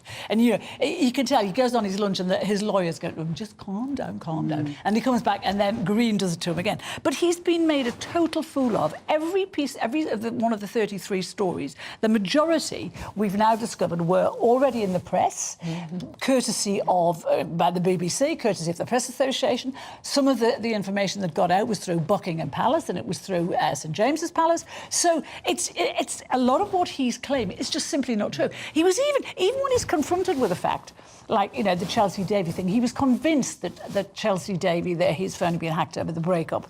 And when he was told that 2 of her friends were actually leaking information to the press, he goes, I find that very hard to believe. Yeah. Well, no, you have to believe it because it's the truth. And he goes, that's our truth. I know. Actual truth. It was remarkable, wasn't it? I find that hard to believe. Yes. But he was always running the risk of ruining relationships, which might, in the background, they might exist. Now he'll be leaving, getting on the phone to these mates of Chelsea Davy and going, what were you thinking? No, exactly. I mean, I feel very, very sorry for Chelsea Davy because she presumably is leading a quiet life somewhere, not being on the front page of the newspapers every day. And now Harry, by bringing all of this ridiculous stuff back up in court, is shining a spotlight back on her again. It's not journalists who are doing this, it is Harry who is doing this. But to say words that I never, ever thought I would say, I actually feel quite sorry for Harry now. Because, you don't? I do, because say let me explain, because I think you're absolutely right. He's exposing himself as a complete fool. But something interesting that came out from one of the questions yesterday when Harry was asked, when did you decide to bring this about? And it turns out, he was summer holiday, just met Meghan at a party, as you are, in the south of France, staying at Elton John's house, and Elton John introduced him to his lawyer. And it turns out it was the lawyer's idea to bring this case. And I just think people are seeing Harry and seeing pound signs. They're seeing a foolish young man with an ego, who, I think you're right, has been emotionally vulnerable, an ego the size of a planet, and not got the biggest brain, and is seeing pound signs, and how can they exploit him? And some people are rubbing their hands with glee and having a nice addition to their bank account over this. Who comes out well out of this limited spectacle? Meghan Markle. Because she reportedly told him, do not do this. Good for do her. not go and humiliate yourself in front of this Inquisition. It could be and she wants to sort of surround him with positive press, stay in California. She's decided to not come over with him. I think she's made the absolute right call here. And perhaps he's not actually as much under her whip hand as many people have been suggesting. But it shows the level of paranoia that he suffers from, doesn't it? Where when he was confronted yesterday and told there was no data to suggest it being hacked anywhere, he said he accused the Mirror of destroying the evidence. I mean, and the judge would have had every right to say, OK, so where's your evidence of that? Show us, matey boy, show us where it is. And he actually also said, he preempted thing, and he said to the courtroom, if this doesn't go in my favour, it will be an injustice. I mean, if I was the judge, I'd go nuts on that, because he's basically telling the judge how he has to rule. So, and the judge has already made clear what he thinks about Harry and the arrogance and not turning up on day one. So it's almost flipping the way in which we do law in this country. It is up for the prosecutor to prove their case, not for the person who is defending themselves to have to prove the opposite. But that's what I think could be quite useful about this trial, because I think there's a lesson for Harry, but a lesson for people in society more broadly, because I think for the first time what we're seeing is my truth, Harry's truth, up against the truth and objectivity and facts and evidence and proof. And I think for far too long both Harry and Meghan have skated through life on this. It's my truth that there was a 2-hour-long high-speed car chase through the streets of Manhattan. It's my truth that this happened. And as Carol points out, acquiescent interviewers have just gone along with this and accepted that's their truth. The trouble with that is when you're paranoid, like he is, when you're not challenged on things, it means you think you're right about everything. So he's gone into court thinking, thinking, I know my phone was hacked. I have no proof, but I know it was hacked. And that's how so even when he's confronted with the truth, and even if this goes against him, he will still come out publicly and say Mirror Group, you know, did this, which I find astonishing. But I kind of hope the judges... Right. Thank you both. More to come. In the next few moments, we're going to talk Sunak stateside as he prepares to meet Biden later. More to come on that in the next hour. We're GB News, Britain's news channel. Morning, Alex Deegan here with your latest weather update from the Met Office for GB News. Changes are on the way, but today is more of the same. A bit drab for most of us out there this morning, but we will again see the sunshine coming through. But the area of high pressure we've seen over recent days is just starting to shift, and this low down to the southwest is starting to encroach. The isobars squeezing together. It's made for a windy night in the southwest and a blustery day here during the day today. The cloud has come back in overnight and most of us are starting a bit grey again. The eastern side of England and the northern half of Scotland may well stay pretty drab. But elsewhere, notice the cloud melting away from late morning onwards to reveal quite a bit of sunshine. Still that cool breeze, though, on the east coast. Even if it does turn sunny here, temperatures pegged back. The highest temperatures further west, and particularly in the southwest, where the humidity will be starting to rise. The sunshine turning hazy through this afternoon as we start to see more of a change. This is rain. Haven't seen much of that recently, in the form of showers coming towards the southwest through the night and during Friday. Elsewhere, it's going to be another dry night and the cloud starts to just push back inland on that easterly breeze. Temperatures mostly 9 to 10 Celsius, so coolish, but it will be a mild night, a warm night in the southwest, getting quite humid here with still quite brisk winds. And it's in the southwest where we're going to have the showers tomorrow. Hit and miss, not everywhere seeing one, but there could be one or two heavy ones. For much of the UK, it's another cracking day. Tomorrow again starting grey.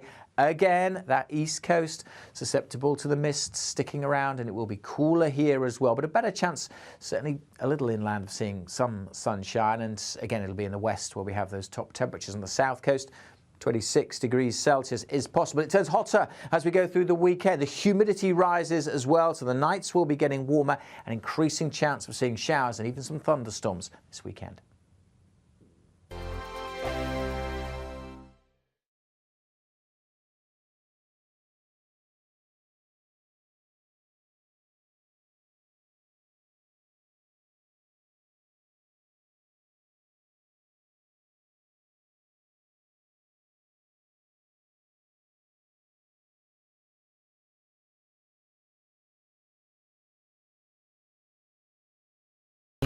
You just want something good.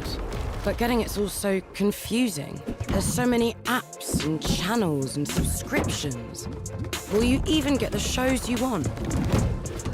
And how much is it all gonna cost?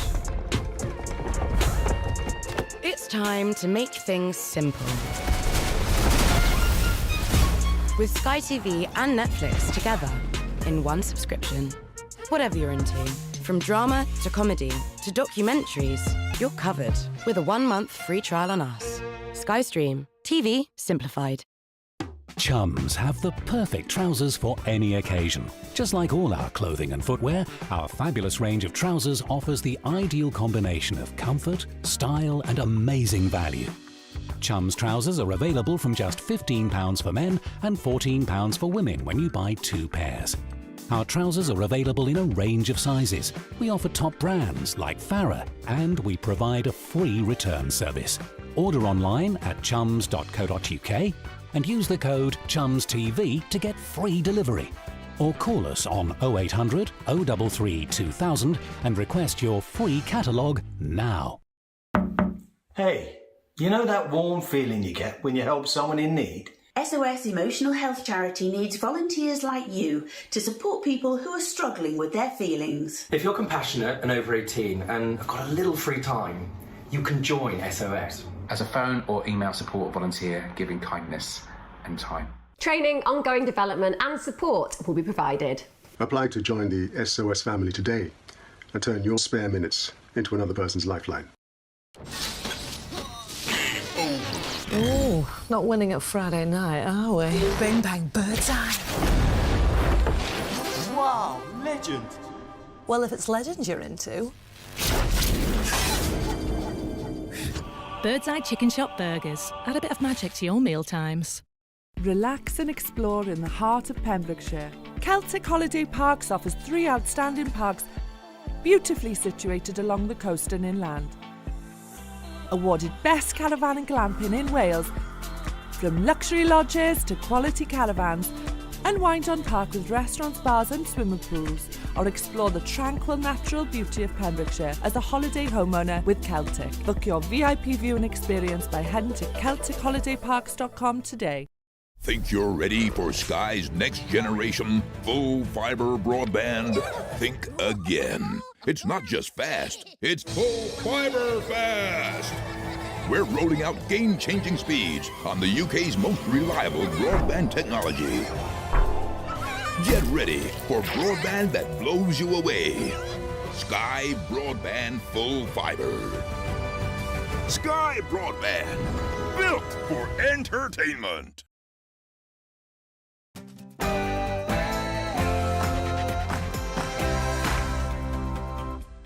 It is 11 o'clock on Thursday, the 8th of June. This is To The Point on GB News with me, Bev Turner, and Tom Harwood this morning. And breaking news. This morning, a multiple stabbing in France. French politicians have already stood in silence in their National Assembly.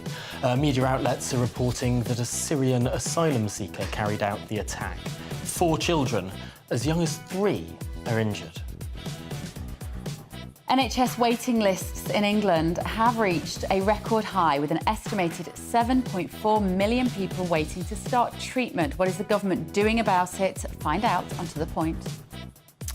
And we'll get the very latest out of the US as Donald Trump's former Vice President Mike Pence announces his run for the presidency in 2024.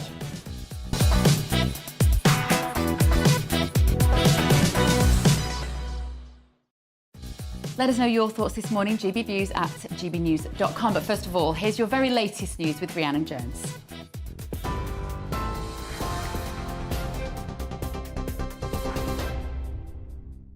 Bev, thank you. Good morning. It's 2 minutes past 11. Your top stories from the GB newsroom.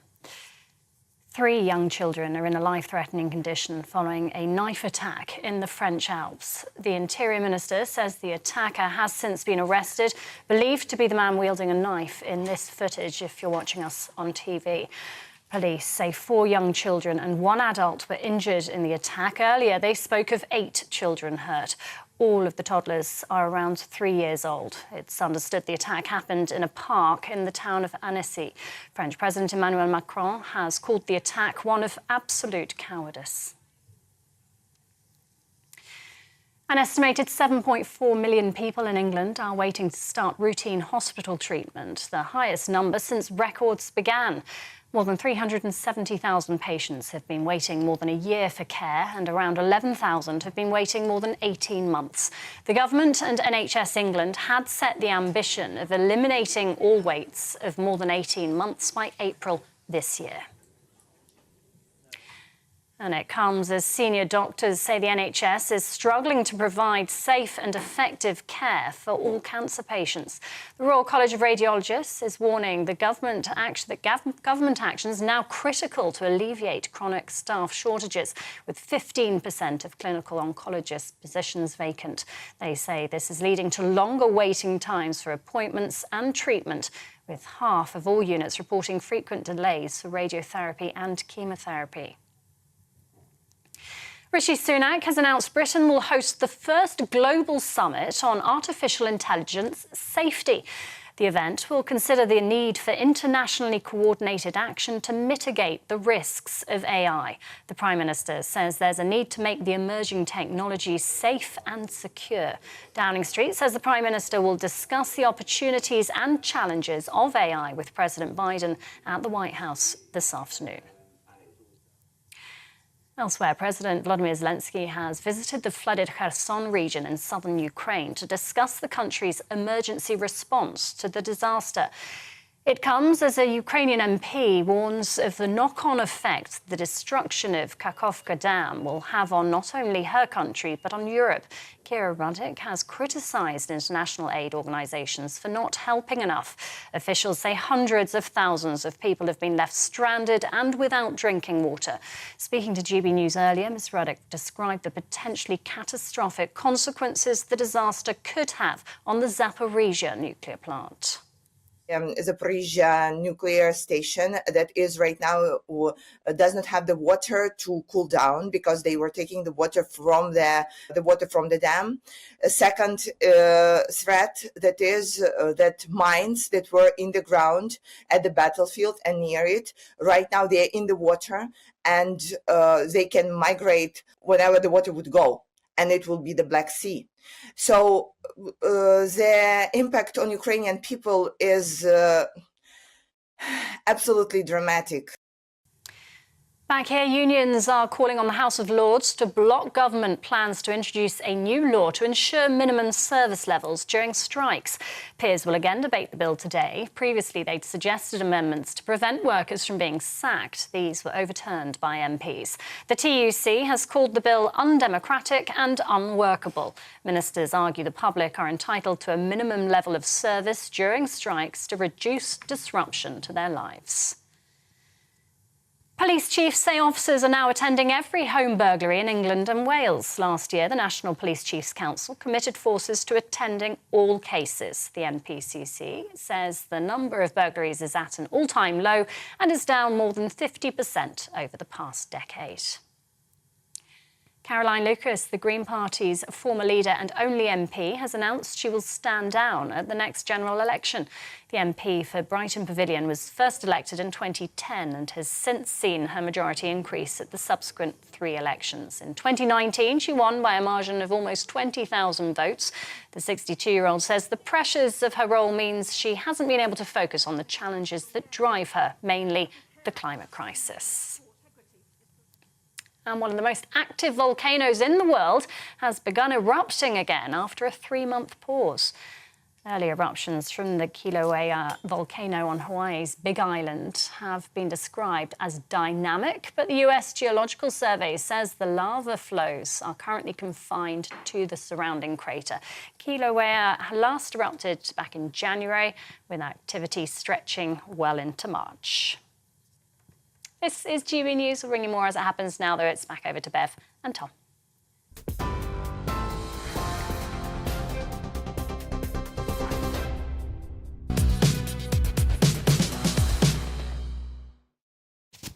Well, let's get some more information on this news coming out of France, that several people have been injured by an individual armed with a knife. Our Home and Security editor, Mark White, joins us for the very latest. And Mark, what more do we know?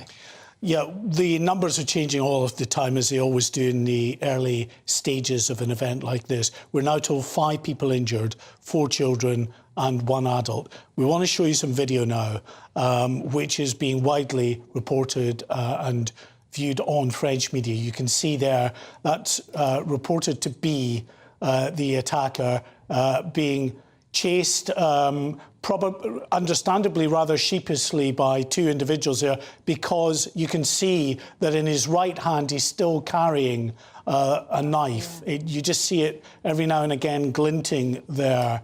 Now, we have also, just in the last few minutes, had confirmation from the French police that this man is a Syrian national who has been granted legal refugee status in France. This incident unfolded just a couple of hours ago at a park in the tourist town of Annecy in the French Alps.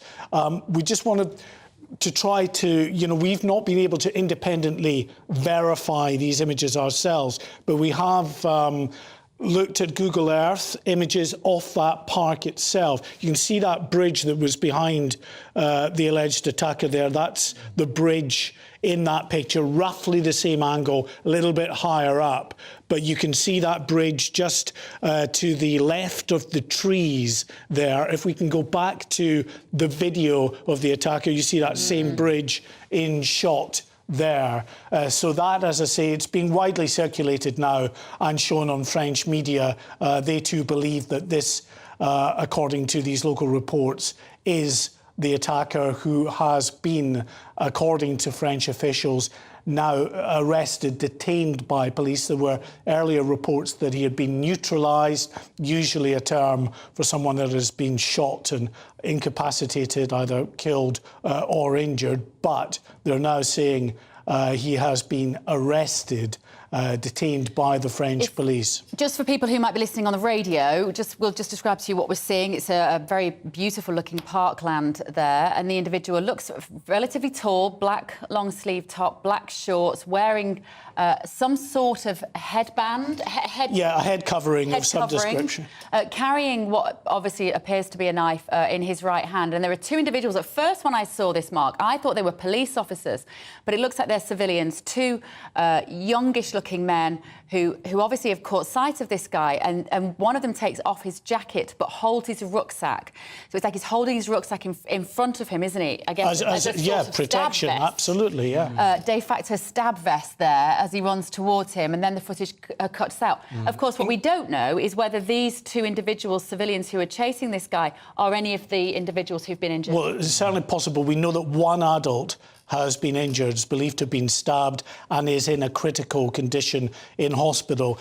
The audio from that video is quite disturbing, because you hear the sound of screams that maybe, children, maybe mothers, other people who've witnessed this scene. We're not playing that audio because it is just too graphic in nature. But this is relatively tame as a video, but just chilling nonetheless to see that this individual running still with knife in hand. But also the incredible bravery of those two young men who are chasing after the man with the knife. That is fairly rare. But what's extraordinary as well, watching this, is the fact that he's strolling, Mark, isn't he?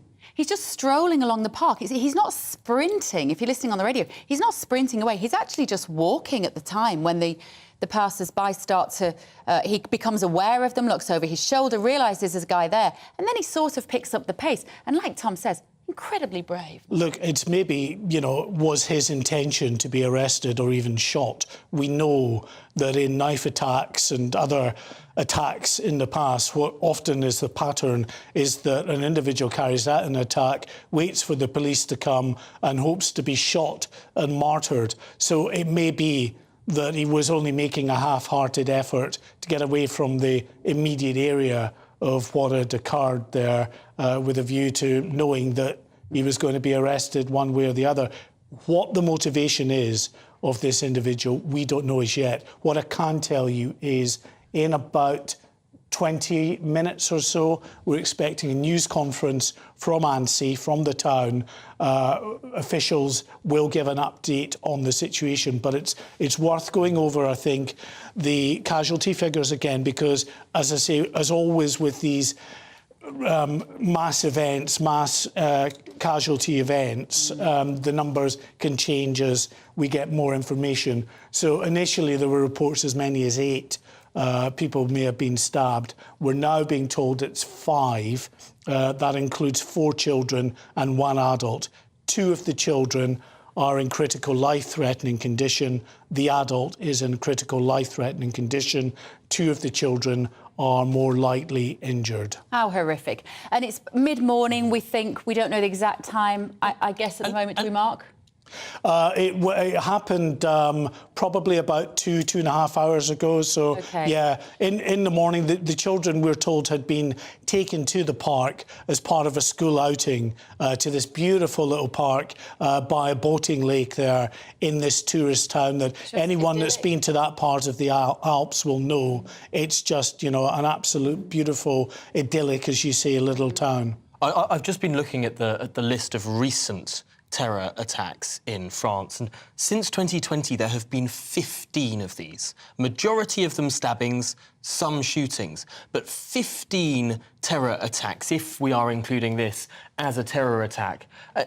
And they're mostly from Islamist terrorism. Yeah, absolutely, and the same in this country. The vast majority of terrorist attacks are Islamist in nature. As I say, we don't know yet what the exact motivation of this individual is. But what I can tell you is that the French Interior Minister, who has confirmed that this attack took place, warned just 3 weeks ago of an uptick in terrorist activity, of the possibility of more terrorist attacks, Islamist terrorist attacks in France. Do we know why there is that warning of this uptick? Is there something changed in recent months? What you have in France, as you have in this country, is the effects now of what we're calling sort of bedroom jihadis who were radicalised during lockdown. I'm not saying this individual falls into this category, too early to tell, but we had the case just last week of a young lad in this country who was jailed at the Old Bailey, having been radicalised in his bedroom during lockdown, and had then plotted a terrorist knife attack against police and soldiers in East London. Security services here and across the continent have been warning that this is a very real and live issue, that lots of people who were in lockdown, who were then on the internet for many, many hours, were susceptible to these messages, and some will have been radicalised to the point that they're willing to go off and commit horrific acts. As I say, it's always worth going back to the point that we don't know what the motivation of this particular individual is, but it comes against this backdrop. I should also just say, Tom, that the French President, Emmanuel Macron, has been commenting on the latest this latest incident. He said it is an act of absolute cowardice. That is pretty profound that we're getting political reaction to this. This is an incredibly fast-moving situation. I don't think that I've seen an attack like this quite so quickly be identified in terms of, for example, the nationality of the attacker, the precise details, and indeed video coming about so very quickly. This is quite an extraordinary event, but I do want to ask you, Mark, the British police are obviously in close contact with the French police. We do joint operations all the time. The security services in this country and France work incredibly closely together. Should we be worried in the United Kingdom of an increased risk from an attack like this? Well, I think the authorities would always say, you know, don't be worried, but certainly be alive to the threat and alert to the potential threat. As I say, the conviction and sentencing of this young man at the Old Bailey just last week serves to highlight that this is very much a live issue. We might not have had a successful attack in the UK since the last one in 2018, but it is, in fact, no, it was later than that in 2021, but it's still, you know, a live issue. I think last year, 2022, was the first whole year that there wasn't a successful terrorist attack that took place in the UK, but it's still an issue. And yes, this issue of knives as well, that's been a change in tactics of particularly Islamist extremists in recent years, whereby they used to go in for all of these very sophisticated, multi-pronged terrorist attacks that involved multiple people, all plotting, vehicles, communicating with each other. It was much easier for the security services to get a handle on what people were doing then. Now, according to instructions from the Islamic State terrorist group, Al-Qaeda and alike, go try and carry out a terrorist attack with the least amount of sophistication, a basic level, get behind the wheel of a vehicle, get a knife from your kitchen drawer. It's very difficult by the nature of that for the police to be in the mindset of an individual and to be across that evolving plot. On that point, sorry, just one more thing. We're getting reports through from security, Reuters news agency reporting security sources in France saying that this attacker was not known to the security services in France. That, again, you know, could well be true as to say, you know, this individual might not have any previous history in terms of being of an extremist mindset, and that makes it all the more difficult. There are thousands of people out there in this country alone who have an extremist mindset, who potentially could cross over into violent extremism, that the security services, the police have to try to weigh up who they feel might pose the greatest threat, and then you channel your resources at those individuals. It's exactly the same in France. Well, let's bring in our political reporter, Olivia Utley, on this same story first, because it wasn't that long ago that a member of the British Parliament was assassinated by an Islamist terrorist, again with a knife, in a lone wolf attack. This is a present concern for us. It absolutely is, and some people find it quite strange. I find it quite strange the way that that attack on David Amess is barely talked about anymore. And I think part of that is simply because these lone wolf attacks are just so difficult to get a grip on. What are you supposed to do about it? The sort of the more old-fashioned, if you like, form of terror attack was organised groups, a little cell that would work together, and you would have MI5 agents monitoring them and finding out what was happening. With these lone wolf attacks, it is so difficult, and some of them, as this man seems not to be known to the security services at all, and people getting radicalised in their bedrooms online, trying to police that is almost impossible. So what are you supposed to do? I suppose on the one hand, we often criticise the Home Office, we often criticise... But on the one hand, they have been doing an extraordinarily good job, and the security services have been, given that the only thing these terrorists can now do is lone wolf. We're not seeing the 7/7 style, the 9/11 style, the mass planned, as you were talking about, these cells. We seem to be quite good at stopping the big-scale stuff now. That's absolutely true, and there have been interviews with, you know, former senior people in the security services who have revealed just how many of these plots, even some of the lone wolf plots, many of the lone wolf plots, have been foiled over the years. We see the very few that actually come to fruition, and that's horrific enough, but we don't know just quite how much is going on behind the scenes. So, yeah, I think the Home Office is doing a fantastic job, but with these lone wolf attacks, it's very difficult to put a complete stop to them. Now, of course... Olivia, sorry. I was just going to say, we've been trading all morning this NHS figures. We need to talk about this as well. This is the record number of people who are waiting for treatment on the NHS. 7.4 million now, Olivia. 7.4 million people waiting for routine treatment in hospital. That is a record, an all-time record. We've also seen in these figures out today that the waiting time for an ambulance has crept up to 8 minutes and 17 seconds, I think it is, up from Also cancer. You've got people being referred for suspected cancer. The target is to have 80% of them either diagnosed with cancer or have cancer ruled out within 4 weeks. It's down at 74%. So all of these numbers are just getting worse. And of course, it was one of Rishi Sunak's 5 priorities to cut waiting lists. And he was criticised at the time for not putting any kind of date on it or saying exactly how much he was expecting to cut them by. So I think we can expect to hear more of that over the coming weeks.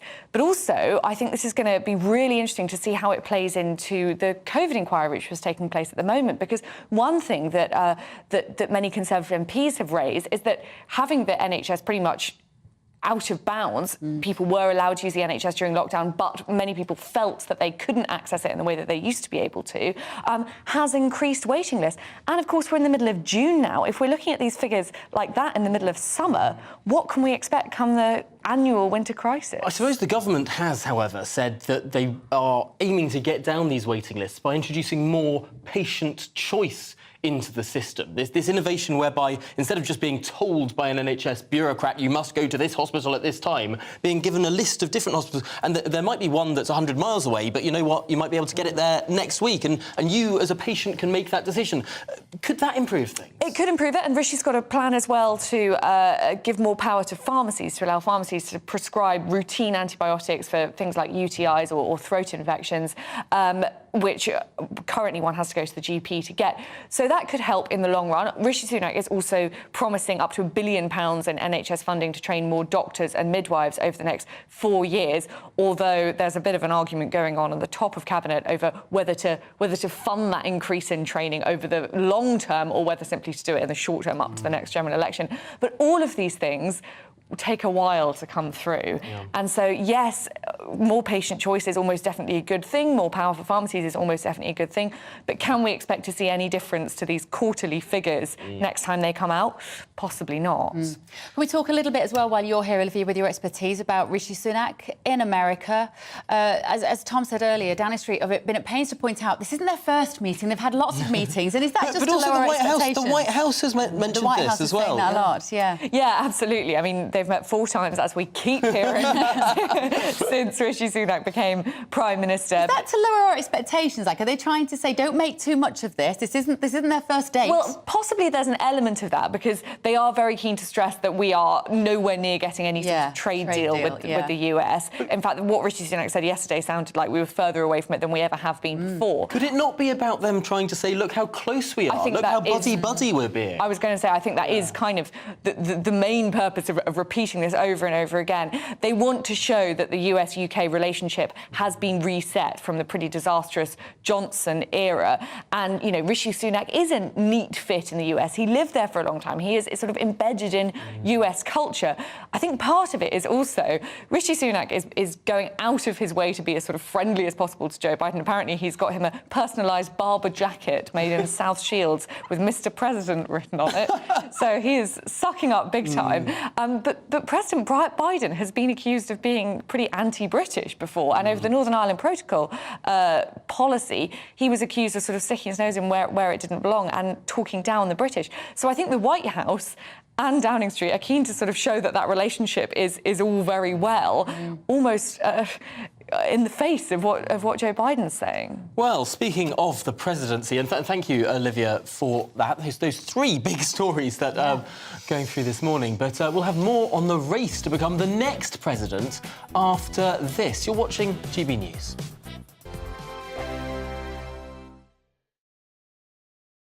First and foremost, I am a GB News fan, and I was before I was working here. Just love the fact that we're asking the questions that a lot of establishment media won't ask. With a bit of a twist, we not only want to inform you, but we want to keep you entertained. It's worth the drive because you get in and the team's all ready and waiting, they're itching to go, and it's a proper little family. GB News is the people's channel. It's the audience that makes the programme sing. We're giving our viewers and our listeners a voice. I see the thousands of your letters, tweets, emails, you name it, coming in. Britain is broken.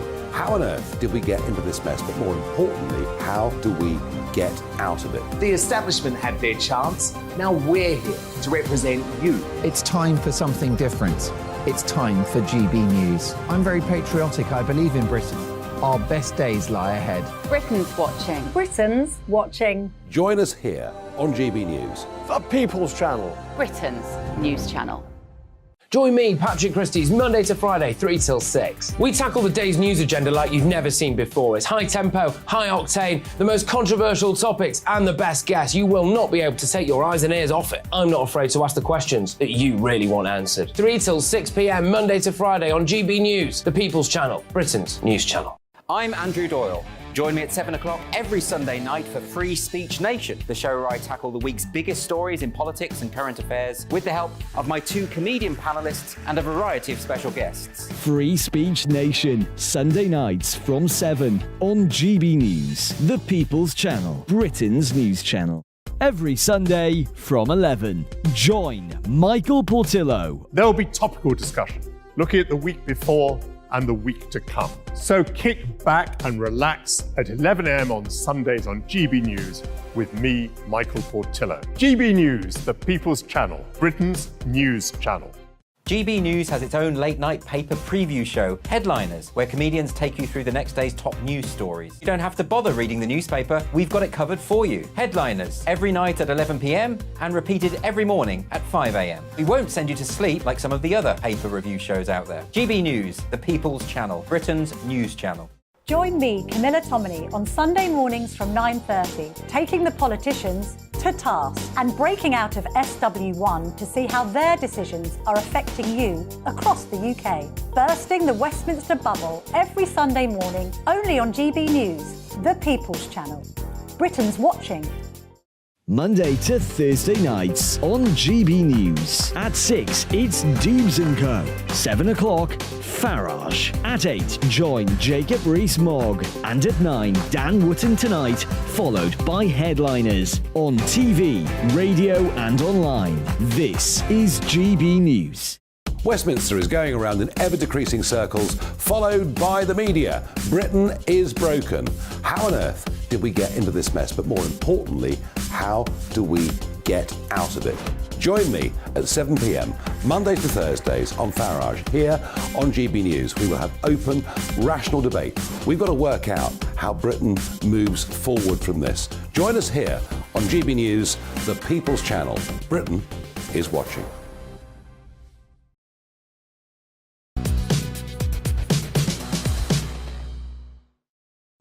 Very good morning. It's 11:29. You are with Bev Turner and Tom Harwood this morning on GB News. Still to come, recent polling suggests Keir Starmer is on course to get the majority of 140 for Labour at the next general election. More on that after your morning's news with Rhiannon.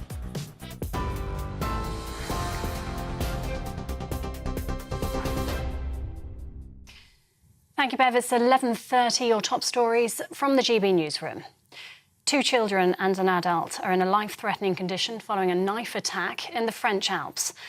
Police say the attacker, who's since been arrested, is a Syrian national with legal refugee status. He wasn't known to security agencies. 4 toddlers, all around 3 years old, were injured in the attack. Earlier, police spoke of 8 children hurt. French President Emmanuel Macron has described the attack, which happened in the alpine town of Annecy, as one of absolute cowardice. An estimated 7.4 million people in England are waiting to start routine hospital treatment, the highest number since records began. Over 370,000 patients have been waiting more than a year for care, and around 11,000 have been waiting more than 18 months. The government and NHS England had set the ambition of eliminating all waits of more than 18 months by April of this year. Rishi Sunak has announced Britain will host the first global summit on artificial intelligence safety. The event will consider internationally coordinated action to mitigate the risks of AI. The Prime Minister says there's a need to make the emerging technology safe and secure. Downing Street says he'll discuss the opportunities and challenges of AI with President Biden at the White House this afternoon. And President Volodymyr Zelensky has visited the flooded Kherson region in southern Ukraine to discuss the country's emergency response to the disaster. It comes as a senior Ukrainian politician warns of the knock-on effect of the destruction of the Kakhovka Dam will have on not only her country but on Europe. Kira Rudik has criticised international aid organisations for not helping enough. You can get more on all of those stories by visiting our website, gbnews.com.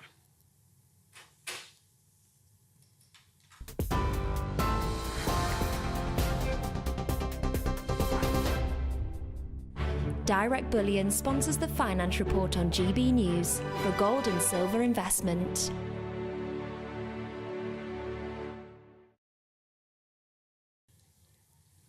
Here's a quick snapshot of today's markets. The pound will buy you $1.2462 and €1.1612. The price of gold is £1,562 per ounce, and the FTSE 100's at 7,613 points. Direct Bullion sponsors the Finance Report on GB News for physical investment.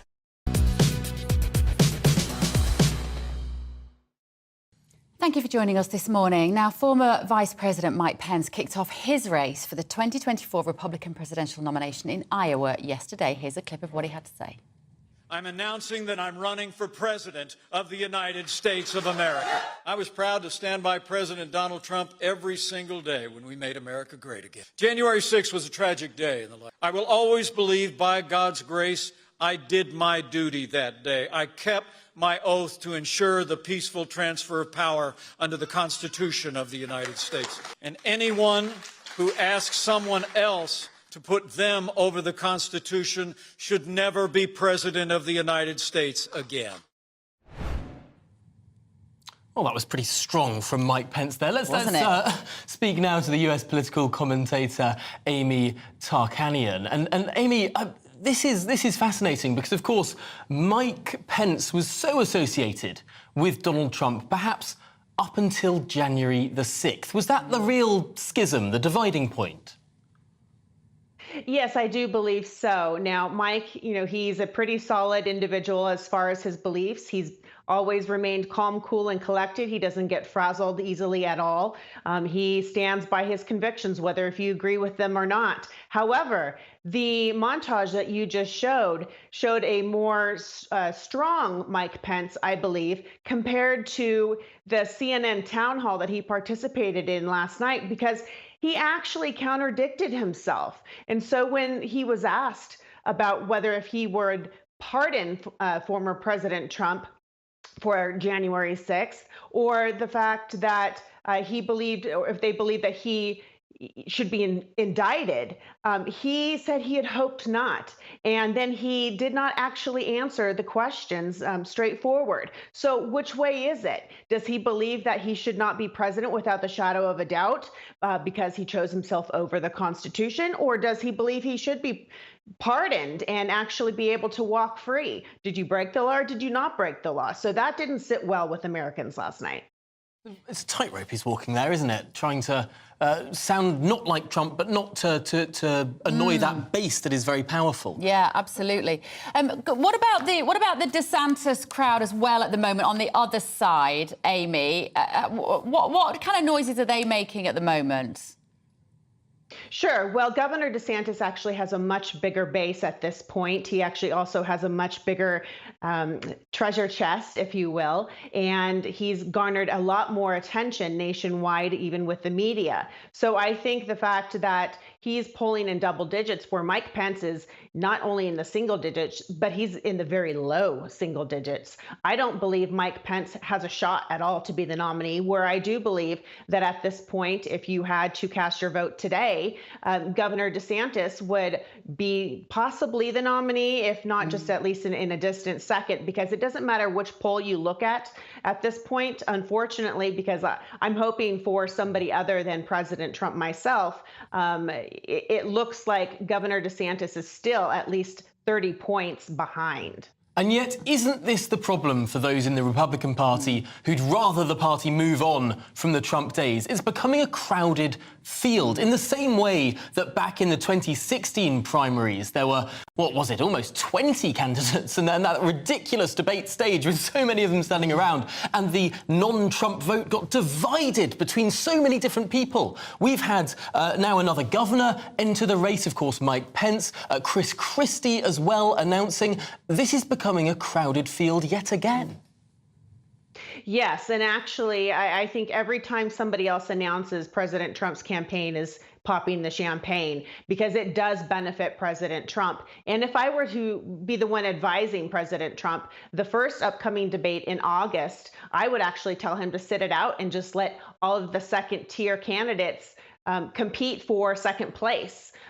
So then that way, President Trump, because we all know he's his biggest cheerleader, but he's also his own worst enemy. So if he were to stay silent and stay off that stage, it would benefit him. OK. All right. Thank you very much, Amy. As you say, it's quite busy over on the Republican side at the moment.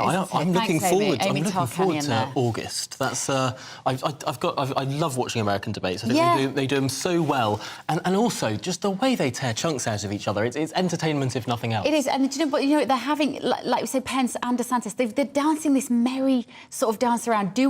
How much do we criticise Trump, because we have to bring his fans with us, and as we know, they're a very partisan. Do you know who's not pulling bunch. his punches at all? Who? Chris Christie. credited for knocking Marco Rubio out of the race last time. He has decided to be just a full-on anti-Trump attack dog, calling his family nigh on corrupt, and saying he was a useless president. I mean, it would be just quite funny to watch. Did he call him a lonely, self-consumed, self-herving mirror hog?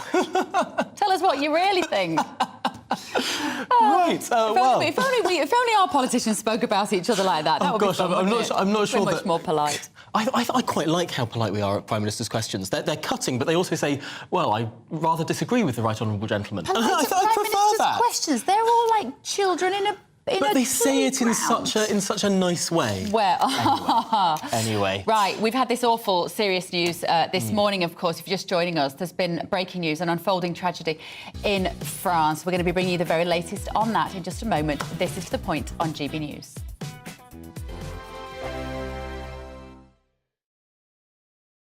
It's all about family, being in people's living rooms, all the interaction and getting to know who our viewers and listeners are. When I was young, my dad used to say, "Nana, stop arguing." I wanted an outlet that would enable me to give my opinion.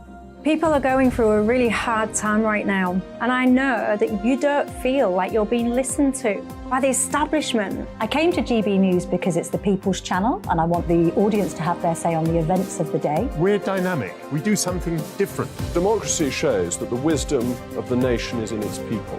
I get to travel to find out what the story is from a personal perspective. The British people aren't fools. We know when we're not being told the full story. We've got to work out how Britain moves forward from this.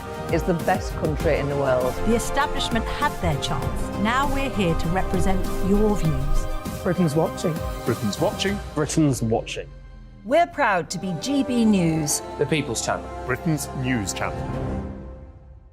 I'm Jacob Rees-Mogg, the Member of Parliament for North East Somerset and a former government minister. For years, I've walked the corridors of power in both Westminster and the City of London. We need to have the arguments, the discussions on how we make it better. Crop failures, famine, war, suffering on a scale completely unimaginable. We are putting the cart before the horse. As Charles I said at the scaffold, he was the true defender of liberty. Yeah, I've completely derailed the conversation. Join me Monday to Thursday at 8 p.m. on GB News, Britain's news channel. The Jubes and Co, we tackle the issues of the day with real, robust debate. Both sides of the fence, battling it out with me in the middle with my forthright opinions and views. And often really interesting things happen because you start with a position and then by the end of the debate you find actually, well, I might not have thought about that one. What we need in this country is 2 new political parties. You should maybe think about doing a 2024 calendar. I'm Michelle Dewberry and I'm keeping you company right through until 7 o'clock this evening. GB News, the People's Channel, Britain's watching. I'm Mark White. As GB News Home and Security Editor, I cover those key issues that are so important to you. Our authorities, our communities doing all they can to combat violent crime. With the public services under unbearable strain, why are we still failing to control our borders? Defence, the first priority of any government, has been continually hollowed out. Can we trust our politicians to protect the armed forces? Join me, Mark White, on GB News. Monday to Thursday, 9 p.m. till 11 p.m. Join me, Dan Wootton. I'll bring you the sharpest takes and hottest debates. Do you not believe in prisons? I don't believe in prisons. I'm completely stunned. I guarantee you there'll be no spin, no bias, no censorship. I actually was personally quite offended by it. And no reason to go to bed. So I guess they've always been quite woke. That's Dan Wootton tonight on TV, radio and online. Monday to Thursday from 9 p.m. till 11 p.m. on GB News. The People's Channel, Britain's news channel. You've probably seen politicians interviewed 1,000 times, but we do it differently. We find out who they really are, we don't shout, we chat, and hopefully we bring a bit of light, not just heat. Did you know Kate Moss? Apparently. Do you have a pair of jeans or a pair of jeans? No, of course I don't. What would I do with them? My friends are like, oh my God, what's she doing now? Join me every Sunday at 6 for Gloria Meets, only on GB News, the People's Channel, Britain's news channel. Is watching.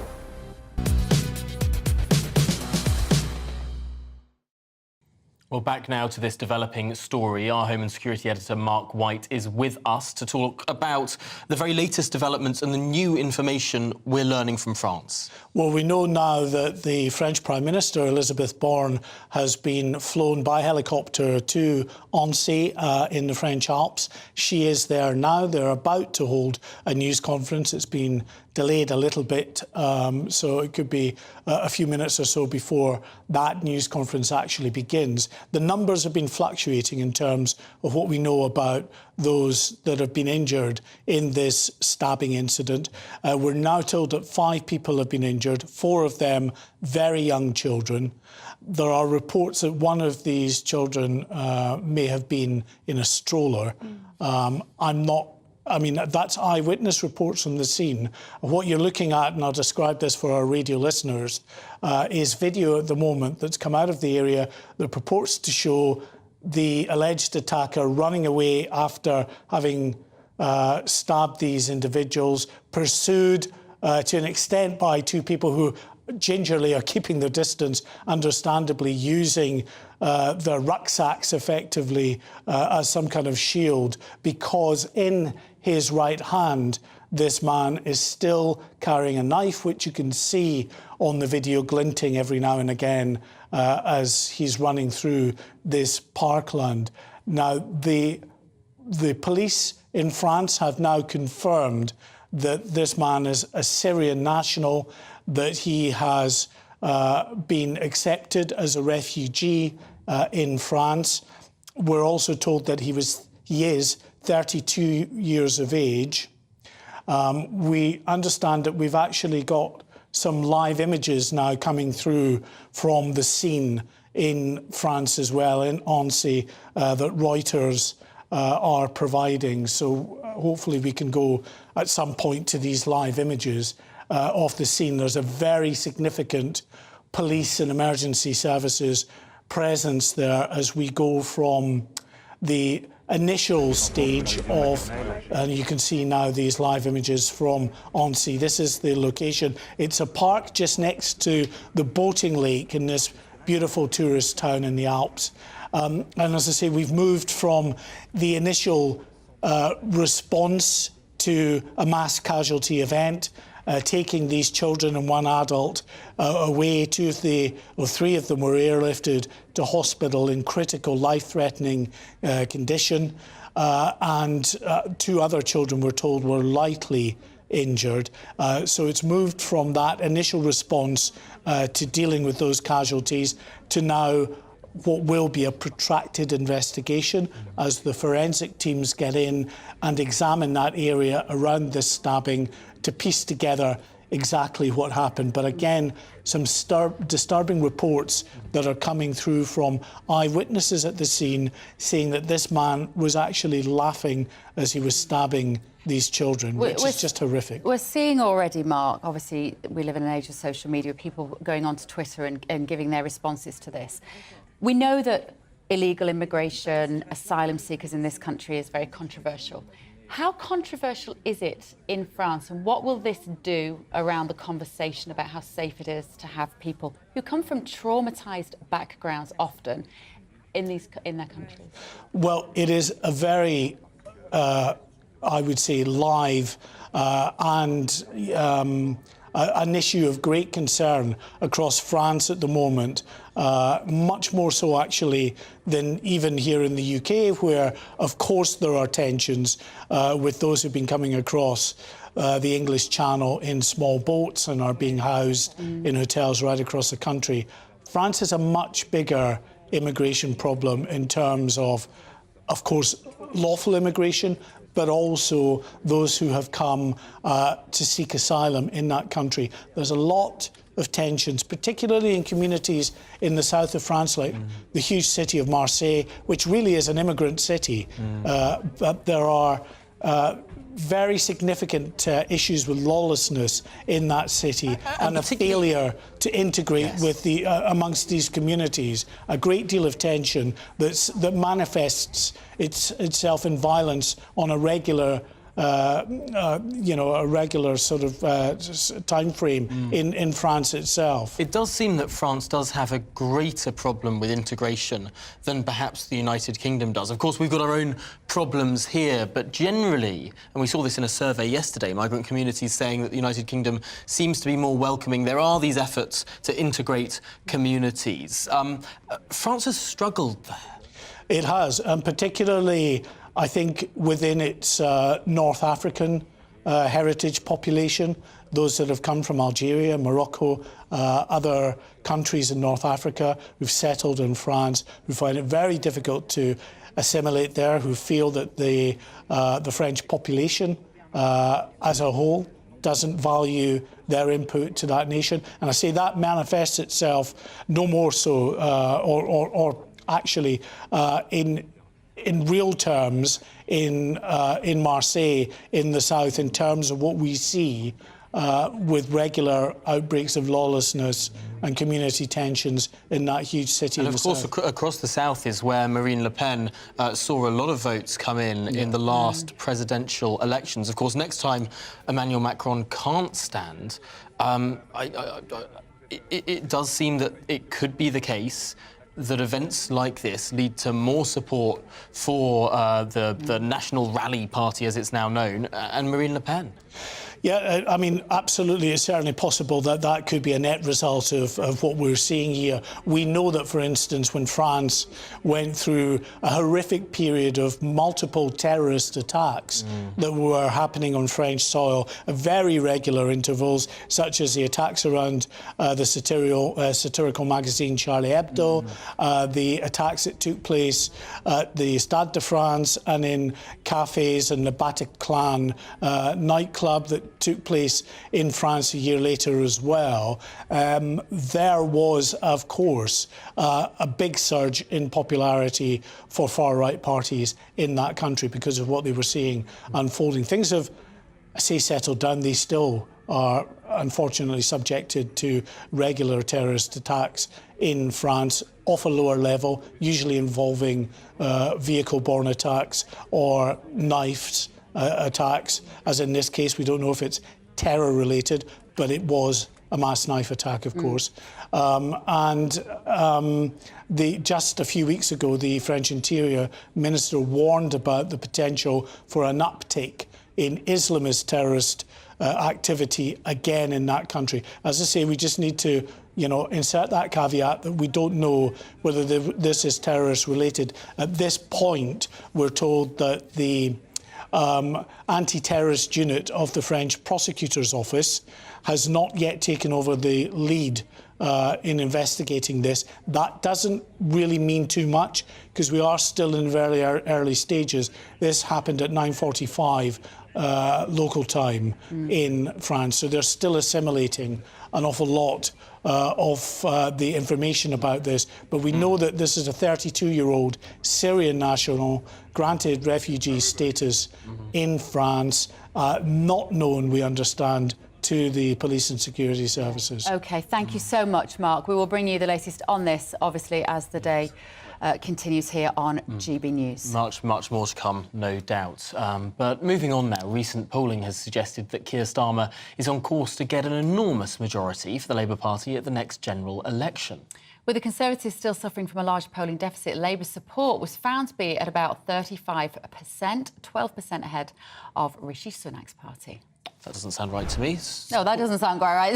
Is that no, that does not make any sense at all. The Labour Party is polling in the high 40s, I think I will say. But let's cross now to Patrick Christie's, joining us live from Sutton in Ashfield, a seat won from Labour by the Tories in 2019. Patrick, why have you come to Ashfield? Yes, why indeed? Well, this is such a crucial seat, OK? So if Keir Starmer is going to win anything like the majority that you guys have somehow been talking about there, he's going to have to win seats like Sutton in Ashfield. And what I want to know is how on earth is Keir Starmer going to win back this red wall? There's loads on the agenda here that I'm going to be talking about between 3 and 6 p.m. So I want to talk about the issues that are key, really, to people who are north of the Watford Gap, OK? So you've got your cost of living, you've got immigration, you've got law and order. We're going to be talking about all of this. And I have got Lee Anderson with me now. Lee, hello, how are you? Hi, Patrick. Why is it so vitally important that GB News comes to places like this? It's important, Patrick, because as a rule, we don't normally get independent-minded broadcasters come to a place like Ashfield and speak to real people in the real world. Now, some will support me, some won't, some will vote for me, some won't, but it's important that we get those voices out there. And that's crucial. We're going to have the unfiltered view, OK, between 3 and 6 p.m. We're just going to walk around, we're going to talk to people, we're going to talk to business owners, we're going to talk to people who've got a vested interest in this area. This is a cracking microcosm of exactly the kind of place that Keir Starmer is going to have to win if he wants to have the keys to Downing Street. So we're going to be talking about all of this. And Lee, just quickly, what are the key issues for you here that you think you're going to be up against the next election? Well, the thing that fills my inbox every single day, Patrick, no surprise, it's small boats, it's immigration, it's illegal immigration and legal immigration, and we need to sort that out. You need to sort that out. And the cost of living crisis is going to be a big one as well. So we're outside a cafe at the moment, Rumble's Cafe, which is fantastic. I've had a full English. You'd expect nothing less, would you? But and the cost of living crisis is hitting areas like this. This is the real world. Basically, GB News needs to be doing more of this. We need to be coming out into the real world. The cost of living crisis is having a pitch. You have obviously made some noise about being, 30p Lee and all of this stuff. Are you in tune with the cost of living crisis? I like to call it cost of living difficulties. The people are struggling, Patrick. We know that. We do our best to help people. There's been billions of pounds of government support over the past 2 or 3 years, especially since COVID, to support vulnerable families. I've set my own. Well, I was working with my own project in the community, helping deliver meals to the most vulnerable in society. Look, we all need to, pull together, help people, stop trying and turn it into political games, this 30p Lee nonsense. All I was trying to do is help people, some of the most vulnerable people in society. Look, this is still a great place, Ashfield is. Yes, there are people struggling, but on the whole, this place is, is going to get better and better and better under a Tory government. Okay, well, there you go. So we're right. So we've got immigration, we've got cost of living. We're also going to be talking about law and order. Yesterday on my show, 3 till 6, I broke the story that apparently in half of England and Wales, there's been no burglary solved in the last 3 years, which is absolute madness. So we're going to be talking about law and order as well. Make sure you get your emails coming in, gbviews@gbnews.com. I'm going to throw it back to you in the studio now, but 3 till 6 p.m, this is going to be our Red Wall special. We've picked the perfect area to come to get a perfect microcosm of how things are shaping up. Forget your polls, forget your stat men. This is real people on the ground, 3 till 6. Now, Patrick, just while I have you for 1 second, and while you have the Deputy Chairman of the Conservative Party standing next to you, could I ask you to ask Lee for his reaction to this attack in France? That we're only getting some details from now. We don't know if it's a terrorist attack yet or not, but I am interested to hear if Lee Anderson has a response to it. OK, so Lee, they're asking me back at base about this attack that has taken place in France at the moment, which appears to be, I think I'm right in saying, multiple people stabbed, including children. I suppose what this emphasises, in a way, Lee, is the need to control our borders and have proper security. Well, it's breaking news at the moment, Patrick, so we're not quite sure at the moment, but I know what you're saying. Look, from day one of me being the Member of Parliament for this wonderful place, I've banged on about controlling our borders. People voted Brexit to control our borders. And I've always said, Patrick, that when these people arrive here legally, we don't know where they've come from, what they've been up to, and what their intentions are when they get here. OK, yeah, look, more on this. It is a fast-moving picture, Thomas, I'm sure you'll appreciate. We will have a lot more on this, and actually, frankly, it ties in perfectly. This area, vast majority, white, Indigenous British. You could argue not touched by the immigration situation that we've got at the moment. Why do people care about it? Issues like this. Tom, back to you. Thank you, Patrick. All the best for this afternoon. Thank you for joining us. Thank you for being Andrew Pearce for me for a few days this week. Andrew Pearce will be back with me on Monday. We've got to the end of the show. Coming up next is GB News Live with Mark Longhurst. See you again next week.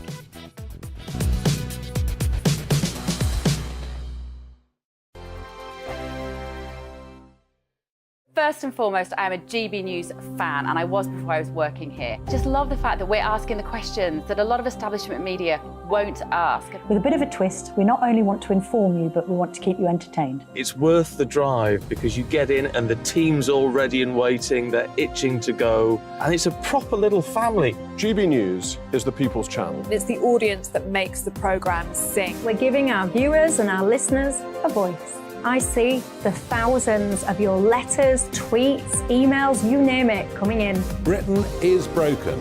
How on earth did we get into this mess? But more importantly, how do we get out of it? The establishment had their chance. Now we're here to represent you. It's time for something different. It's time for GB News. I'm very patriotic. I believe in Britain. Our best days lie ahead. Britain's watching. Britain's watching. Join us here on GB News. The People's Channel. Britain's news channel. Join me, Patrick Christie's, Monday to Friday, 3 till 6. We tackle the day's news agenda like you've never seen before. It's high tempo, high octane, the most controversial topics, and the best guests. You will not be able to take your eyes and ears off it. I'm not afraid to ask the questions that you really want answered. 3 till 6 p.m, Monday to Friday on GB News, the People's Channel, Britain's news channel. I'm Andrew Doyle. Join me at 7 o'clock every Sunday night for Free Speech Nation, the show where I tackle the week's biggest stories in politics and current affairs with the help of my 2 comedian panellists and a variety of special guests. Free Speech Nation, Sunday nights from 7 on GB News, the People's Channel, Britain's news channel. Every Sunday from